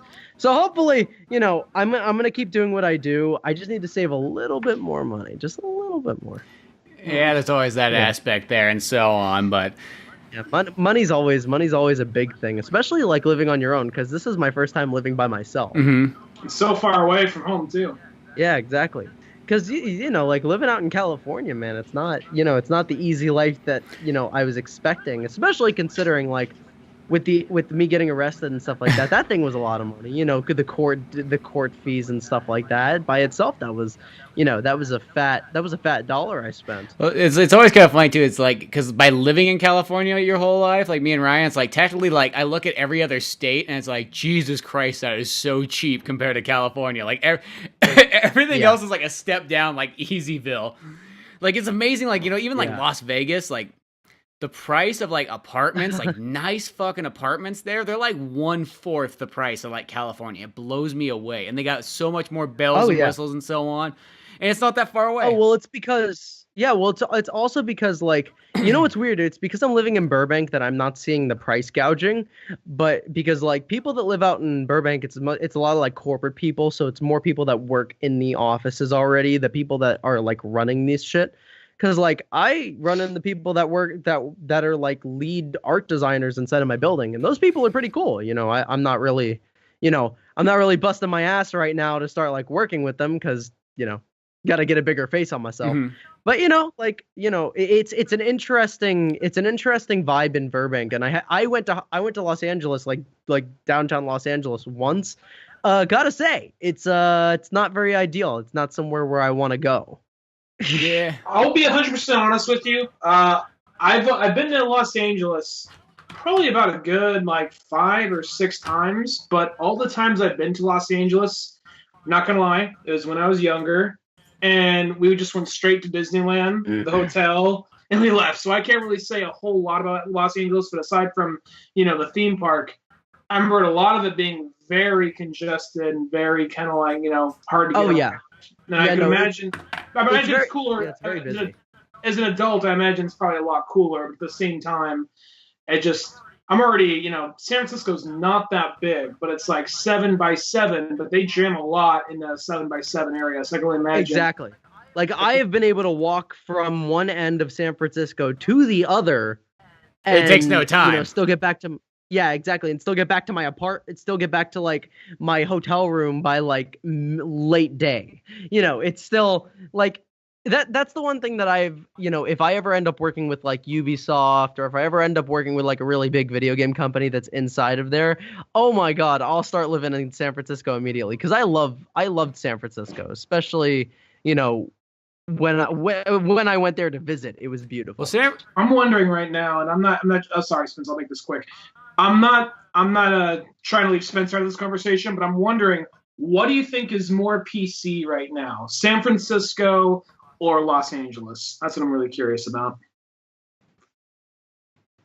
Was that directed towards me or towards Spence? Yeah, as someone who lives in Los Angeles. Does it feel very politically correct down there? Is like you wanna know something, and this is like, and this is something that I've kind of lived with most of my life. Like I myself am not a politically correct person, and that's something that I've learned to be.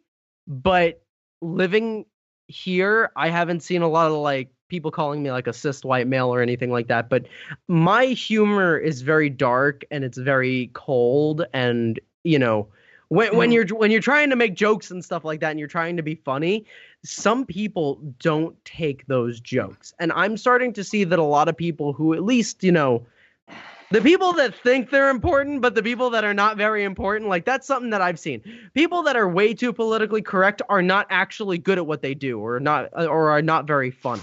Well, they got this string of like politically correct comedians now. It's just like, how the fuck does that work? Yeah, because they have a giant fucking stick up their ass, and you can't appreciate a good joke. Because I've made jokes at my job with other actors that we laugh our asses off about. Like one day I was talking to my friend, and he comes over to me and he was just like, "Hey Austin, how you doing?" I'm like, "Pretty good." He's like, "Yeah, that's what your mom said last night." I'm like, "Oh, you went to her graveside last night? Thank you." And he went like, "Wait, what?"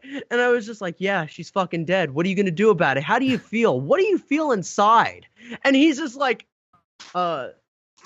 and I'm like, I'm just janking your fucking chain. And we just both started fucking laughing. And anybody will act offended. Like that's the fucking problem. Like I haven't ran into enough people that act offended, but I feel like if I pulled that joke or if I started doing a dark comedy like that, only a few amount of people would really get that. Same thing here. I feel like living here, it's one of those things. There are certain things that. Yeah, well, I'm not the kind of guy who walks in a room and immediately tries to offend people, but it's one of those things where it's just like, I don't know, my favorite stand-up comedian, one of them is Bill Burr. So, Bill Burr is like the exact opposite of politically correct, because his jokes will get you practically thrown in jail at certain places. Yeah, he has such a left standing on politics. Same thing with, so it's so funny. It's like him, guys like him, Daniel Tosh, Joe Rogan, most things, they're very left-leaning people, but they just, they're just like, I can't say what? Fuck that. That's fucking stupid. Well, that's how I just believe. I believe you should be able to say whatever the fuck you want to say, whether it's good, bad, or ugly. Yeah, like, that's not my fucking choice. Like, I just don't like the idea that people are trying to, like, influence people. Control, or businesses and stuff like that, too. Like, they can control and allow, and it's just like... And it's really, like, that's the thing, is like, and that's why I always kind of wondered, I'm like, because I always thought about, like, if you move down to Los Angeles, I wonder if in that area, because you always hear about it so often, and it's just like, wherever, like, politically charged or politically correct people come from, a lot of times, it seems like Los Angeles, San Francisco, New York, and so on, and it's like, would that get frustrating after a while, being surrounded by too many of them? And granted, here's the thing, probably 70% of the people are going to be great people. It's just those handful of people that are total assholes are going to stand out. And that's why I just kind of wonder, is there going to be that many of them that you'll run into as time goes on? And I can say from living... Oh, go ahead, dude. Maybe. Oh, go ahead, say what you're going to say. Oh, I was just going to say, like, living in Burbank, I haven't really ran into enough people that, are are politically correct. But I gotta say, coming from Miami, like Miami, nobody gives a fuck in Miami. Like, you make a dirty joke or two and everybody laughs. Mhm. Like, I took care of tables where I'd walk over and I'd be like, big man better stop hitting the sauce. And he'd be like, fuck you. And I'd be like, fuck you too. And he'd be like, this guy's cool. And I'd be like, like, people appreciate, sometimes. I'm not going to do that here because, I don't know the town yet. I don't know the vibe. I'll get a gist for it at some point. But as you guys know, I'm a newbie out here. Don't worry, I'll get my bones. Yeah. Well, it's one of those things, like going to what both of you said. Like out here, I it's one of those things.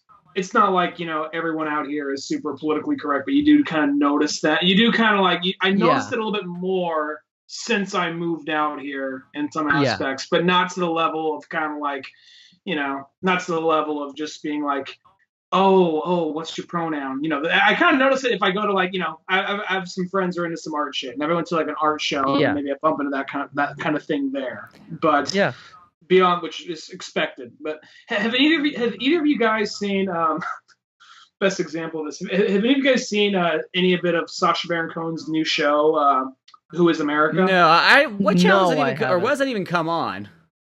It's on Showtime. Oh, okay, well I definitely don't have Showtime. I've just watched random clips on YouTube, and it's basically him just doing the Ollie G show, but with new characters. He has this one to and he kind of trolls people on all aspects. To troll, people like some hardcore like right-wing or alt-right guys. He'll like impersonate like an ex-Israeli like military guy. And just I won't go into it all day. I can go on forever. It's hilarious. And then there's to troll like maybe some more like people on either side for this one. He has kind of like an NPR kind of stereotypical guy. Oh, I like, see. Yeah. Very SJW. Very like, my name is Ephraim Walters. I'm a self-hating white man. After Hillary, he's just like, I'm on this new show called now. I'm on this new show called Healing the Divide. It's made to bring us all together as a country. After Trump swindled it from Hillary, after I laid in bed crying for 2 days straight, it was time to move on. It's time to move on. Yeah. Well, like, when like, and that's that's like one thing. Living in America today is like it's the weirdest fucking thing because I have a lot of friends, like a lot of fucking friends, and some of them are Trump supporters, but they're generally like good people, but they just didn't like Hillary, and I'm like, but that doesn't mean you gotta love the guy. Yeah, I don't understand. Like at this point in time, I think people just pick their guy and they stick with their guy. And I'm not trying to make it about a political conversation, but I think that what happens is they said, oh, I like this guy, and now they got to stand by it. Because my thing is like, if you don't like either one of them, okay, but it's like just look at the stupid shit he said and done. It's just like you clearly see that. I see people come up with so many excuses for him by this point. I don't see how people still support him, but they do. Yeah, they can find enough reason for it, I guess. Yeah, exactly. You look at enough, like it's. Not saying I liked Hillary. Yeah. Hillary was. Yeah, exactly. It's just a frustrating situation, and like that's like the one thing that I've learned never to bring up with people is just like.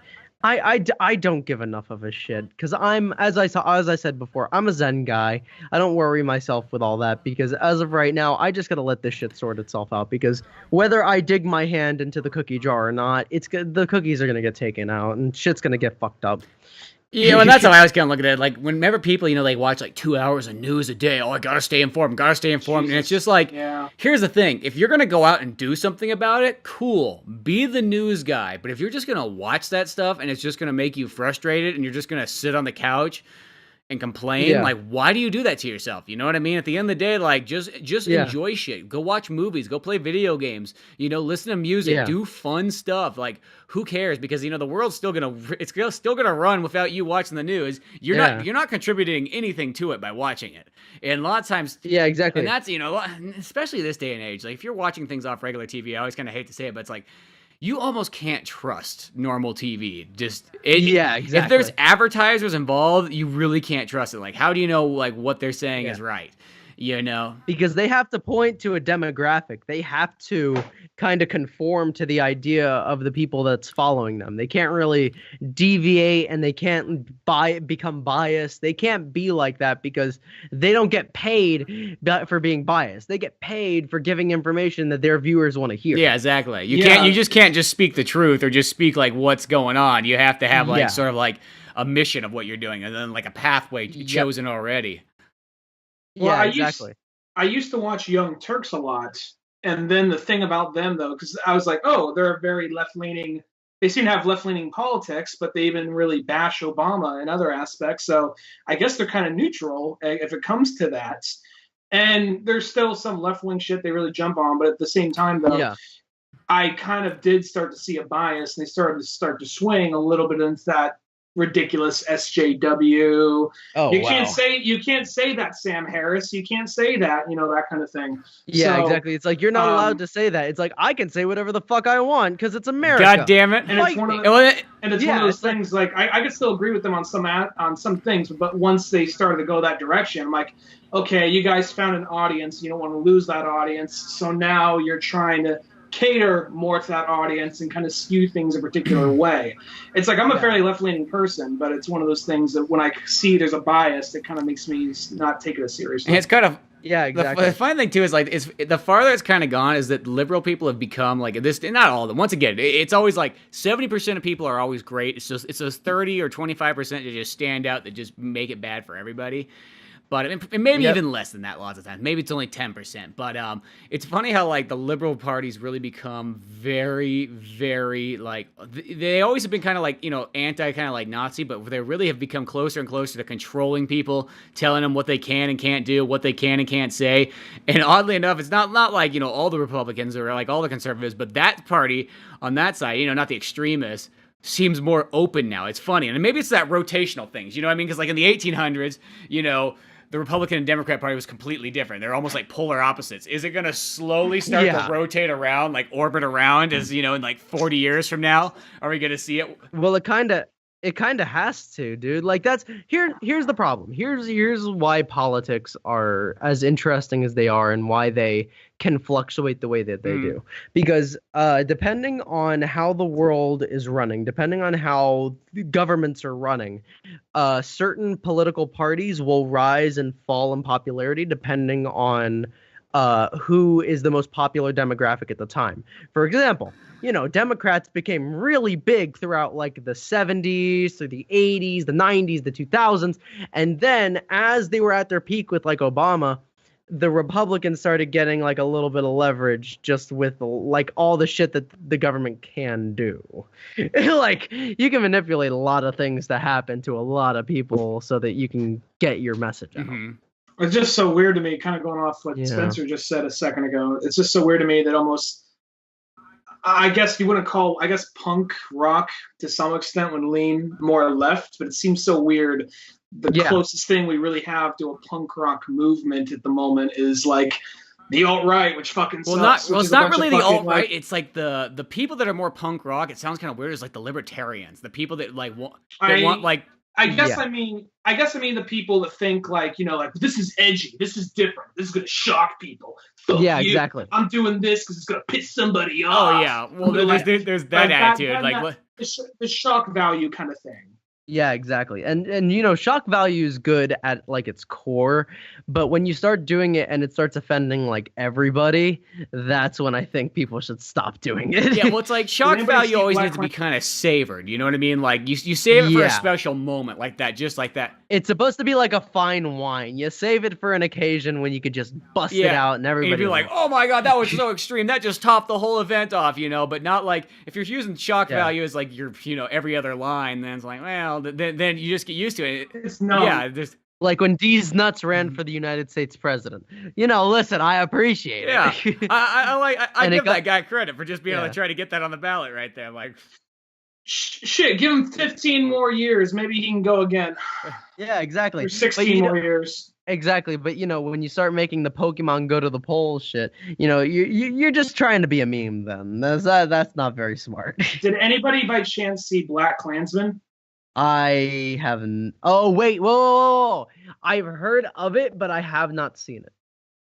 Have you seen Spence? No, they Movie Pass has been so jacked up in like the last couple of weeks that like I heard about oh, that. it's such a bummer, and it's like this is my kind of thing. We didn't have that in Florida, so when I heard about Movie Pass, it was very interesting. But I think they realized that giving people free movies, especially at the rate that they're coming out, that you could lose a lot of money on that, because each movie being $10 a piece, if you're only paying $10 a month, you're getting free movies. Well, yeah, and here's the thing about Movie Pass is like when they dropped it down to like $10, like I was with Movie Pass in the early days, and it was $35 a month. That's how much it was, and that was still a hell of a deal, because if you went to I went to the movie theaters like 5 times a month at least, so I easily paid for it. $20. Yeah, so you saw 3 movies, you paid for it, and then the rest of it, was like your bonus movies.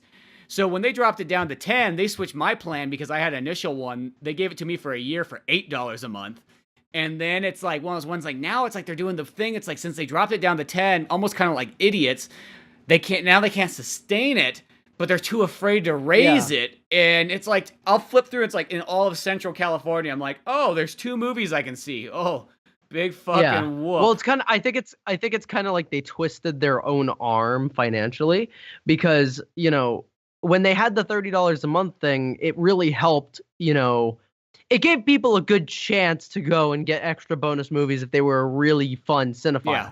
But once you took that niche away and you made it for everyone, now everybody and their mother is going to go and see a movie for free. Yeah, pretty much. It just sort of explained. And it's like I kept sending messages to fucking Movie Pass, so much so that they stopped like letting people send messages. I'm like, dude, just raise the fucking price or put a premium feature on there. I don't care. Make it $35 again. I'll pay $35 again just to go to the movie theater. That's fine. That's still a hell of a deal. But it's like. But I think that they might have invested a little too much money, and now they're under, and now they're stuck. Well, I think the weird thing is they wanted to compete with like Netflix. I think that was the whole reason for going for that $9.99, which was a stupid choice. It should have never went that low. It should have stayed at like $14.99 or even $19.99 would have been a fine price if you wanted to lower it. Yeah, $20 is a good price, especially for like I want to say the guy who led, one of the main guys who was leading Movie Pass, had like a big long history of shady deals and like just things crashing, like really big rise, quick fall kind of situation. Well, this is what I feel. I feel there's another company's probably going to jump in real quickly and just like swoop in for like, be like, well, Movie Pass for $9.99 only gets you like barely any movies. For $19.99 though, you get them all. And somebody's going to jump in. Yeah, exactly. And just conquer Movie Pass just right off the bat. And I feel kind of bummed because I've supported Movie Pass for like 4 years. I've had it like longer than like most people. So, well, I think that's what they're waiting for, because once that happens, then they can like slowly increase the price so that they can start getting their bearings back. Yeah, like right now it's just almost kind of like, I mean, like here's the thing, for $10 a month, it's still kind of worth having, because once again, all you gotta do is you see one movie and it's more expensive than the Movie Pass. So it's. Yeah, exactly. It still can work its way out, but it's kind of like, well, this is kind of a bummer. I can't go see movies on Thursday nights anymore. Like, thanks. All right, well, it's like, all right, well, it's the only day I'm off. Well, it's like, I'm always one of those kind of people, like, if I don't see a movie, like, day one when it comes out, the chances of me seeing it drop, like, significantly. Like, unless it's a movie I really want to see. Like, it's amazing. Like, even just the next day, like, the chance of me going, like, to see it, be like, I'll get around to it. Yeah, because then you see, like, there's a lot of reviews after the movie comes out. Like, I follow a lot of YouTubers that review movies, like Critical. He's a really funny movie critic. He does like the Moist Meter. Who else? I remember I follow a few of them, and they like review. Yeah, him as well. Like there's YouTubers that review the movies, and I'm like, I have a general interest because I like to know what's happening, because me right now, like, I'm in a financial situation where I can't really go and like live out my luxuries. The most luxurious thing I do is go and buy boba tea. Mm-hmm. That, like, I go downstairs of my Outback and I buy myself like a nice large boba tea with some of the mango popping bobas, and that's pretty nice little treat to myself. Well, that's what I always say. Like, the only thing I ever do outside of like working on comics and podcasts and video editing and all that kind of fun stuff is go to the movies. I don't do my life's exactly. When you're an artist, your life's not that exciting, pretty much. That's kind of at the end of the day. It's weird. And it's weird because like I've told so many people like, oh, I'm a voice actor, I'm a audio engineer, I'm a video engineer, I'm a script writer, I do all these things. But at the end of the day, no matter how much I create or no matter how much I do, unless I'm starting to make a lot of money with it, I'm not gonna feel too complete. Well, yeah, and the same thing too. It's like, and no matter all those things, they all involve sitting in front of a computer all day long. You know what I mean? Yeah, exactly. And once the project is out, I go back almost like every few days and I look at my YouTube video. Like I recently released my my voiceover demo, which by the way, listen, I had a really nice time. I'll actually I will leave the link in our little chat over here. Well, I think I saw, what was it, in Newgrounds you had to upload there? Yeah, I had it uploaded over a few different. Oh yeah, you did. You guys commented under it. That's where really I saw cool. it. I ran across it in Newgrounds. I remember. Yeah. And like it's nothing too crazy. It's a little long, but it was more like an entertainment value type of voiceover demo. It's like some of the roles that I really have like a deep appreciation for doing, that I was just like, you know what, I'm gonna show it off, and it's gonna be a lot of fun. But like, since after that, I'm also gonna start working on like some other voiceover work with other people, but I'm just waiting for people to like just start sending me messages. Awesome. Regarding projects you've been working on, your podcast that you got going on, Cooking and Friends, is that what Cooking with Friends? Is that what you are going to call it? Oh no, it's going to be Cook, COOK, N, Pals. Cooking Pals. Yeah. And I believe, I don't know if I have it on my computer, but I believe I have the initial logos that a friend of mine. Yeah, here we are. My friend actually had a my friend actually gave me give me 1 second. I don't know how to do this. Well, is the podcast going to generally just be set topics or free flow conversation, or it's mainly going to be like a free flow conversation thing. Usually I'm going to probably just set up some topics that I think might be, generally interesting to talk about, like stuff that's happening in like today's oh my god. I did not oopsies. But yeah, it's something that like I think it's gonna be very free flow. Sorry, I was looking at my computer screen for a second, got preoccupied. That happens. But it's gonna be very free flow, and it's gonna be a lot of fun. Mainly the people that I'm planning on bringing on are people that have been on that have generally I've worked with before. A good example is like Gambino. I want to bring him on. I want to bring on my animation friend Narrowmation. Kiara, she's very cool. I want to actually bring on some of the people from Arcade Cloud. I want to bring you guys on. Yeah, exactly. It's generally something that people are they're really going to be excited for. It's just we need to be I need to be patient because I have other things that are going on right now that in the sense of like time, I just can't afford. Well, that's the thing about podcasting. Sometimes people forget is that yeah, it's a cool looking logo, right? Cool logo. I don't know what it is. Like when I saw it when it first popped up, I always think it says Cock and Pals. Cock and Pals. But like that's the porn parody. Yeah. But it's Cock and Pals is gonna be like my hentai spinoff. Yeah, exactly. But it's weird. That's one of those weird things about podcasting though, is like it doesn't sound like it's a whole lot of work. You're like, we get together, we got a topic, we talk all about it. I mean, come on, how much work is that? But at the end of the day, this is how it is. I mean, like, it's okay, say you podcast and you podcast for anywhere from an hour to 3 hours or so, plus like pre and post kind of talking. Yeah. You get set up, you know what I mean? Then you got to put the thing down and edit it. It's not like you're hardcore editing it, but you're still doing a little bit of work there, and you got to render it out, and then you got to upload it and do the description. I know if you tell this to anybody that works in a fucking steel mill, they're like, fuck you. But beyond that though, it's still like, for something that doesn't seem like it's a whole lot of work, next thing you know, you just spent 5 to 6 hours at an episode, and when you're doing like hundreds upon hundreds of episodes, that time adds up. And that's kind of the only thing about podcasting. Exactly. And the other weird thing about it too is like, I know you guys have kind of felt this before, but it's like, you ever get that thing? It's like you do a podcast and it gives you that exact same feeling of like finishing a big project or something else. Like it gives you the same feeling of like, I drew a page, or I recorded a voiceover today, or I wrote a script or something like that. I don't know. It's so weird. A podcast gives you that exact same thing, or making a movie, or building something.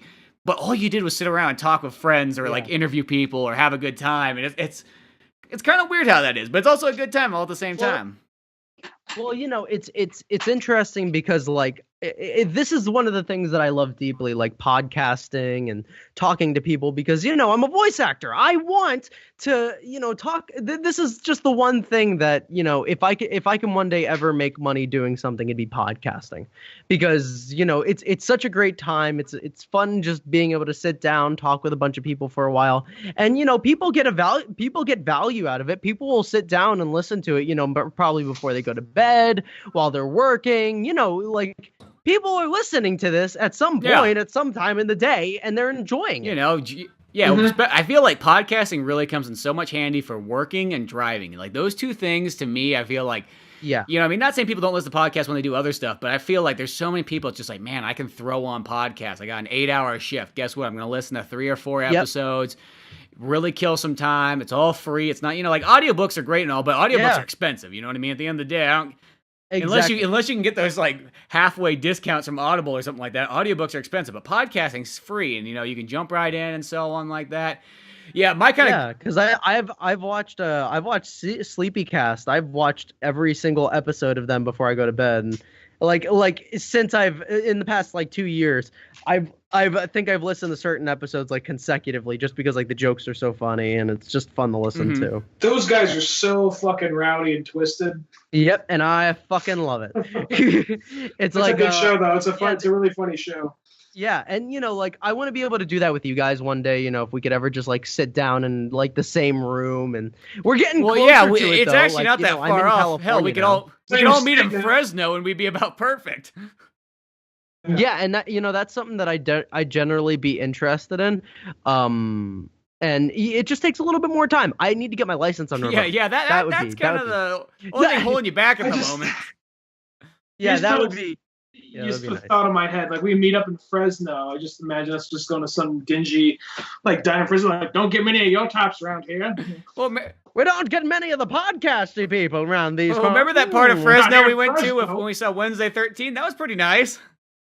Oh wait, you know what? I'm thinking somewhere else in Fresno. That part of Fresno. Okay, now you said Fresno, and for some reason Lodi popped in my head. I don't know. Lodi's super nice too. Oh shit! Yeah, dude.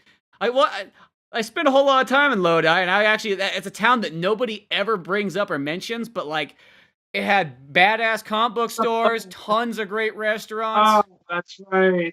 That's right. It had a cool retro video game store there. It had just about everything you need. It wasn't too big, wasn't too overcrowded. Yeah, I was actually I was pretty impressed with that town. I'm not saying it's the greatest place in the entire world. Not saying it's a place you want to live the rest of your life at, but as far as a valley town, it wasn't too bad. Had everything you needed. Yeah, had a comic book store, video game store, and some food, and in a Thai place. Best Thai restaurant I've ever found is in that Lodi.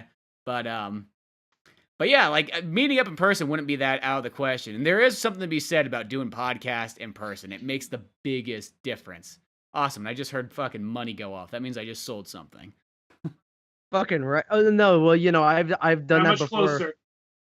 Huh, that's weird, because like before I've actually had I sell Yu-Gi-Oh cards on my eBay, and sometimes I'll get if I'm in the middle of work, I'll hear like cha-ching, and I'm like fucking just lights me up. I love that sound, and I love waking up to money. It's just like that sounds like the most like that's not like the most like fucking Wall Street like answer you could give. I love waking up to money. Just like I'm like Michael Douglas, you know what I mean? Come on. Oh really? Let me tell you why greed is. Well, I woke up today to $100 in sales, so I can't complain. That's always a nice sound. Yeah. Let me tell you why money is power. With money, you can accomplish great things, kids. But snarf, Lionel. Snarf just fucking read like an economics book. Well, I learned how to invest my stocks, Lionel. Wow. Snarf. Only 3% income. What am I doing? Here's my investments portfolio. Wow. I think this is gonna be the funniest after party of a podcast I've ever heard. It so is at that point right now. But speaking of like freelance work, after exactly, like after my little screaming session, the last one, this is gonna be a nice little after party. Yeah. Well, speaking of freelancing, have you been doing anything like on Upwork or Fiverr or anything that you can kind of make a couple little bucks off the internet from doing freelance voice acting? I stopped working on Fiverr a little while ago just because like all the voice acting that I've done through there, the people all like I have like rates that I go for, especially as like, the type of quality that I kind of aim for, especially with like my voiceover work. I usually charge people like a good amount so that I can pay enough so I can pay my bills. And when people start asking me to like go down, they're like, "Hey, so I'm gonna give you like a full page. I'll give you $20," and I'm like, "No." And like it's $20, and like sometimes they'll give me like a lead character, and that's something that I'm like, well, is there any chance that we could put like a contract together where like if this project does make money, I can make money afterwards? And they're like, well, listen, I'm not really. It's like I'm not really in the means to make a contract. I'm like, but I'm a notary. I'm like, I can notarize it for us. I can write it out. And he's just like, well, listen, I don't want to be in a contract. I just want to give you your money and that's it. And I'm like, well, if you're going to make me do an entire page, and how many lines is that? He's like, around 50, 60. And I'm like, that's 50, 60. That's almost like, it's about an hour of my time because I do around 3-4 takes a piece. And he's like, but you only have to do one take a piece. I'm like, bullshit. I'm like, I'm not going to turn my quality down because you want to save money. I'm going to keep my quality up and you're going to pay the right amount of money for the right amount of work. People fucking suck. Go ahead. Yeah. Well, people will cut me off. Well, they won't cut me off, but they'll try to swindle me. They'll try to deal me out. And I'm like, I'm a Jew. I'm the best haggler you'll have in the business. Well, and the one I had some motherfucker. As I said, the one thing, what kind of makes it kind of, this is always the downfall. Now, voice acting is a little bit different, but it's due to like the fact that like a lot of people don't want to pay American wages to, in a sense, it's like one of those ones like, I can't take a Puerto Rican or a Philippine or, an Indian wage. I'm sorry, that's not going to pay any of the bills in America.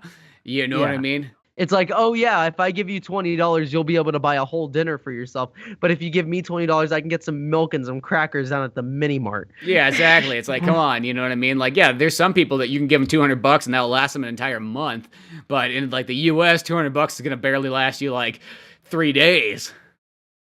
Yeah, exactly. Yeah. But I've been on Casting Call Club. I've been on Voices 1, 2, 3. I've been on websites where I can do voice acting like comfortably, and the paid projects actually turn out really well, especially considering everybody has to submit an audition, and it's very like Newgrounds-ish, where you can like post it and other people will see it, and it'll be like it'll be interesting because people can like critique each other. Speaking of like paid jobs, a little bit ago, some motherfucker tried to. I know this is kind of lowballing, but I'll start off small and work my way up once I get more on my portfolio. Someone offered if I could do like a fully colored picture for them for like $35. I'm like, all right, whatever. I'm like, it's a number I pitched, 35. I'm like, I don't know if it's worth that. Like, can we go 20? I'm like, oh, go fuck yourself, dude. We're done here. Yeah. It's like, I don't know if it's really worth 35. Like, it's not worth 35. Really? But you still want it? All right, go fuck yourself, pal. Yeah, and like it's also people that for a like, fully colored picture. Exactly. Picture. Like people aren't willing to pay the full price because I don't think people know what good quality is, especially when it comes to what they're asking for, because some people will ask for, hey, I need you to do this, or I need you to do this a specific way, and we do it, and we're like, okay, well, it's gonna be this much, and they're like, but you were so specific and you were perfect. And it's like, yeah, there's a price for perfection, good sir. Yeah. Well, I always like to ask people too, it's like, well, what do you do? You know what I mean? Like, oh, well, I'm a nurse, or I'm a plumber or something like that. It's like, okay, cool. Can we could you come by my house and do plumbing for $20? No. Yeah, that's what I fucking thought. You know what I mean? Like, it's like, yeah. Yeah. I don't know what it is. People just love to kind of like, I think because it's like when it's art, it's like associated more with fun, and people's minds like, well, you like doing it. It's what you're into. It's like, here's the thing. I like doing it, but it ain't fucking fun. You know what I mean? Art is not Exactly. fun. It's And like, at the end of the day, it's like we can have a good time with it, but it's still work, And I think that's the thing that's... It's like, you're not the guy that got me into it. You're not the guy that I want to work with. You're just a person that came by, asked me to help them. It's like a trade. If you go to the blacksmith down the street and you ask him to make a sword, he loves making swords, but he's making a sword, and it's not his design and it's not his thing. It's not fun. It's just work. Yeah. But it's in a way it's fun, but it's not the same type of fun where if someone came up and be like, hey, can you design and make a sword for me? And go ham with it. Have fun. Do what you need to do. But at the end of it, I hope you enjoy yourself, and I'll give you $300 for it. And they're like, what? Yeah, I'll make you the dankest sword you ever done seen. Well, see, that's whenever I've ever like hired anybody just for certain things or something like that, I always do that. I just kind of go, hey, this is what I want, but I want you to do it in whatever style you want to do. Like, I mean, exactly. I give them like pretty much like, here's the character, go for it, do it. You know what I mean? Yeah. Like, I don't want to limit you at all or anything like that. Especially when things aren't that like pricey. I mean, like, I guess if someone's paying a lot of money, then I feel they can kind of nickel and dime it. But if they're not paying a whole lot of money, it's like, no, you let them make their fucking decision. You know what I mean? It's always a tough one. Yeah, exactly. Well, it's like it's the business, man. It's the business of just voiceover work in general. It's just we need to. How long have you been doing it, Spencer? For as long as I guess we've been doing animation, so like 6 or 7 years, and I haven't done it in a while. I think the last ones I did was at the beginning of this year, and then I was just and then I started working on the comic books, and that kind of took up. Once again, it comes back to that you can only get so many things done in the day. And when I was working on the comic book, I haven't done stuff, but I've been thinking about doing some new projects and kind of. Going out, looking, seeing what kind of cool jobs I can find. Because whenever I find stuff, like the one that I just always love about voice acting is once you get paid for voice acting and you get those good jobs, I just love it. It's like you get paid paid like the exact same amount of money that you would get to edit a video or put some audio together or something like that. But you're just doing voice acting. It's just it's so amazing because it's like, man, that video editing is going to take me so long to do, and I could get paid that same price in like half the time, and just do the voice acting and so on. But for doing 5 takes of 6 lines. Yeah, exactly. Instead of doing like, a 25-minute video that needs full editing and needs, rendering, it's going to take 3 hours and so on. Exactly. But, so, it's a business in itself, and we need to, I love it for what it is. But, listen, if you guys ever want me to come on the podcast again, I love being on here with you guys. It's definitely, I wanna come on for that 400th anniversary. That should be fucking lit. I know. We've kind of sort of promised Paint It Black podcast already that they could come on for the 400th one. Oh. Our very first guest, but we can probably get you on even before or after that episode. But yeah, we always dig having you come on because it's always a fun time. We always can crack jokes. We like the same humor, the same movies and games and stuff. Oh, and not to speak anything, not to jump ahead before anything's set in stone, but talking about possible projects, there's something I've been working on. I won't say too much about it. I'm going to say, for lack of a better word, it's a radio drama in the form of a podcast. So, and I'll let you know about that when that's getting closer. Yeah, that'd be a fun one for voiceover stuff. Yeah, that would be interesting. I'd be willing to jump on that too. Me and Spencer, we'll go on and kill it. I know. Well, I mean, I don't even have to. Yeah, I just show up. Oh, okay. Well, I want to help. I want to be the little brother today. I want to help because there is a little brother character, so that might pan out. I want to do it. Yeah, I've kind of thought about doing too. Another fun project is just kind of like those old Adam Sandler CDs where he just has a bunch of skits and so on. Oh yeah. I'm like, that would be real fun to just write a bunch of 3-minute skits. And once again, this always comes across as like, it won't take us any time. It'll be super easy to do, and it's going to be more work than you think. But still, at the same time, it's going to be easier than doing animation, and it's going to be quicker than doing animation for sure. Same with a video, and I think that would be kind of a cool way to kind of jump back into. Because that's the main thing I miss from doing animations is the voice acting part. I realize at the end of the day, like, I don't mind. I like animation's fun, but voice acting's really like that and writing is the 2 best parts of animation, in my opinion. Yeah, exactly. Like, writing is a lot of fun, especially considering like I make a lot of scripts as well. Cause like, you build something and it becomes a project and like you're like, oh shit, it's coming together, guys. Yeah, exactly. Well, yeah, you just get that feeling. Yeah. Exactly. It's like it's that warm fuzzy feeling you get when you finally made that child that didn't turn out to be a downy. Oh, we got another. Just roll him into the corner. Yeah. It's like, don't worry, we'll get it. There's something that's gonna like come back up in like 10 years and fucking make me lose a job for something that was looking so promising. Yeah, when we run for president and like next thing you know they're gonna take our podcast and like cut them together and just like re-edit them so it just sounds like horrible stuff. Yeah, it's not even that.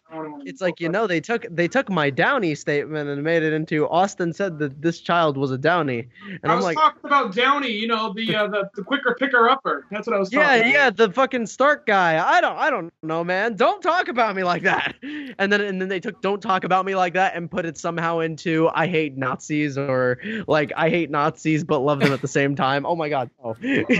Or something happens like, I'm not trying to put myself into a high of a pedestal here, but something like, oh wow, I finally get to direct Sonic the Hedgehog, a childhood dream of mine, and it's a reboot, and it's going to be all fresh, I'm going to give my interpretation, and all of a sudden, like, do we want this guy directing a children's movie? And just, like, what's with all this fucking PC bullshit? Or, I sucked off Andrew Dice Clay! Just all these things, like, in a fucking row.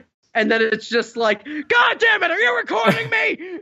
It's like, fucking AT&T! He hates AT&T. I think this movie's owned by a sub company that owned by AT&T. That's weird, isn't it? Yeah.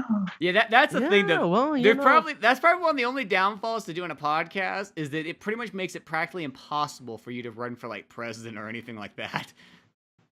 Yeah, I'm pretty sure Obama doesn't have like a dank 420 podcast. Oh, he could now. Oh yeah, but once you're out of office, you can do whatever the fuck you want. Out of the office, I don't give a shit. I'm just blazing 420. Obama, baby, come on now. As I stand here before you today, at the Between Two Weeds podcast. Could you imagine that though? Like if Obama had a podcast, they just call it the B Rock Obizzle podcast. Like that would be B Rock Obizzle. And it's just like one of those ones. It's just fucking Barack Obama with his smooth voice, just going to fucking town. Yeah. I just like to hear him just hear him say, "If you like what you heard today, please rate and review on iTunes. Be sure to share with your friends." Fucking ex-president. And I'd be like, Obama, you're, like, and then if you could join Dollar Shave Club. If you could join dollarshaveclub.com, I'd really appreciate it. Michelle. Michelle and the kids, they're not having a good time. We're a little low on funds. Or you just hear like, not now, Michelle. I'm busy. It's just like, Michelle, I just fucking said this. I'm not in and out, folks. This is real. You get the real OB. All right. You're the real OB. I fucking love that. Like, dude, like, I think Obama would be like a really chill guy to hang out with. I think I'd blaze with Obama. I could talk Rolling Stones with Obama, I bet. Yeah, like, I think I'd just listen to like Man for Man's Earth Band with Obama. So I know he likes Rolling Stones. Can we just like name things we would do with Obama for an hour? Like, I think I'd listen to Nickelback with Obama. This is in America, right? This isn't America.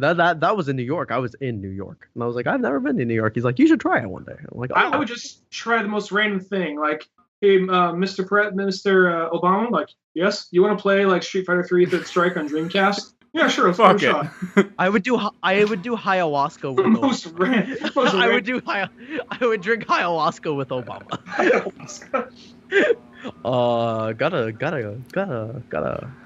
Gotta say, I'm fucked out of my brains.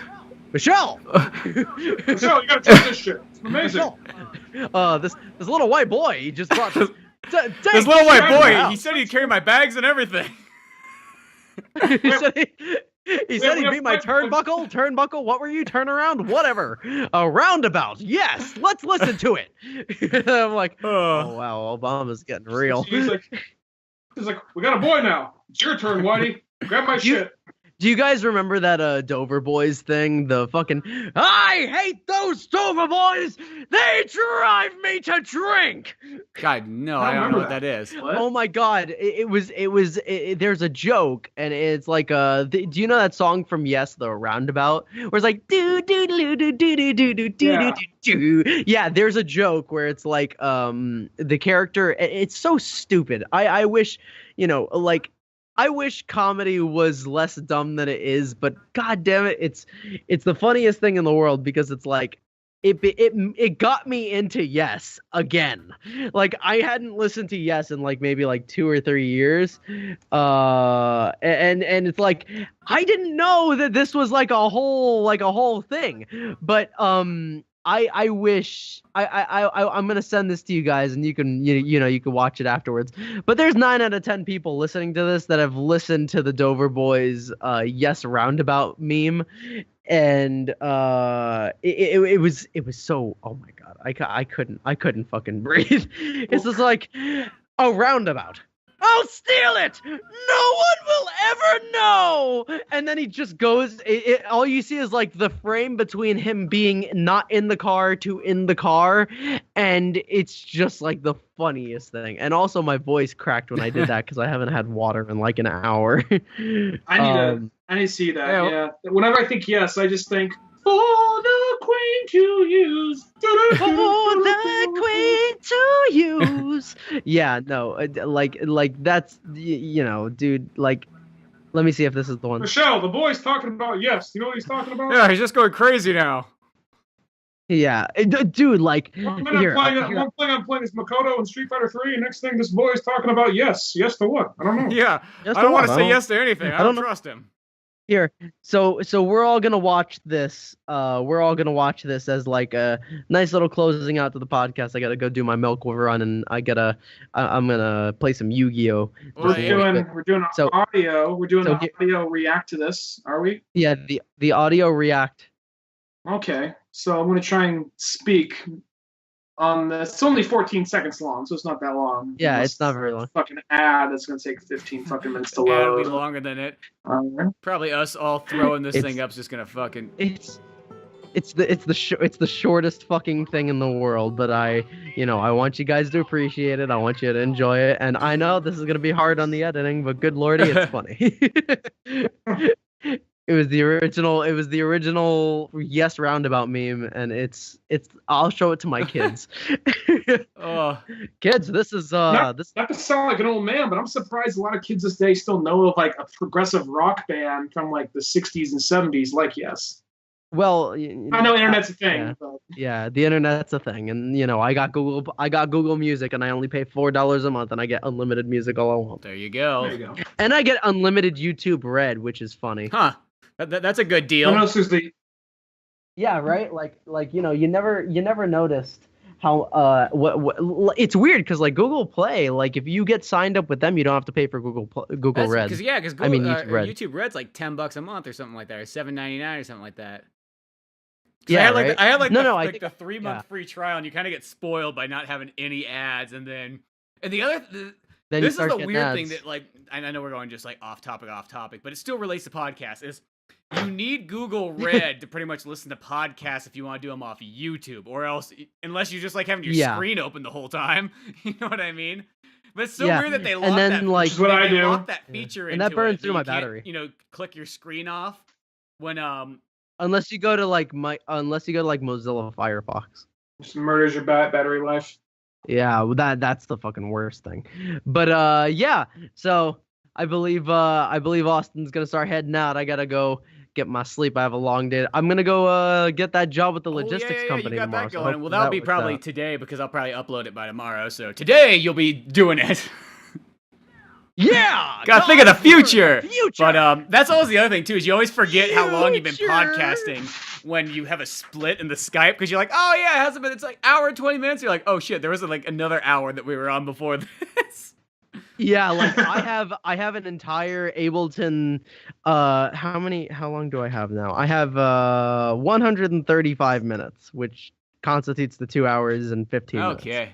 Which is beautiful. Because I that makes me happy because we always have a great time podcasting, and I'm happy we actually had this amount of time to do it. Oh yeah, totally. And Always happen. and then probably next time we just almost got to meet up because we're now not that far away from each other. I mean, we can go spend a fun day in Fresno. Come on, man. Like, yeah, and I've never been to Fresno, and I'm gonna be getting my restricted license soon, so I can start driving finally. So that'll work out, and I'm not a drinker, so that breathalyzer will help me out a lot. Yeah, that will all work out then. But yeah, save yourself a few bucks from drinking.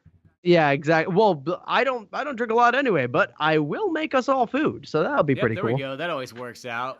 Well, yep. Austin. Chef Cook, guys. Austin, is there anywhere that you want to send people? You got any websites or anything you want to shout out? Yeah, you guys, I have my Instagram and my Twitter, which are all just Austin J Cook. You guys can also look down in the description below, or if there's no description down below, you guys can just go to the link in my YouTube my YouTube channel, just Austin J Cook, just my whole name. Don't mistaken the J for a J letter. It's Jay because I'm fancy like that. That's right. But yeah, I guess that's my entire.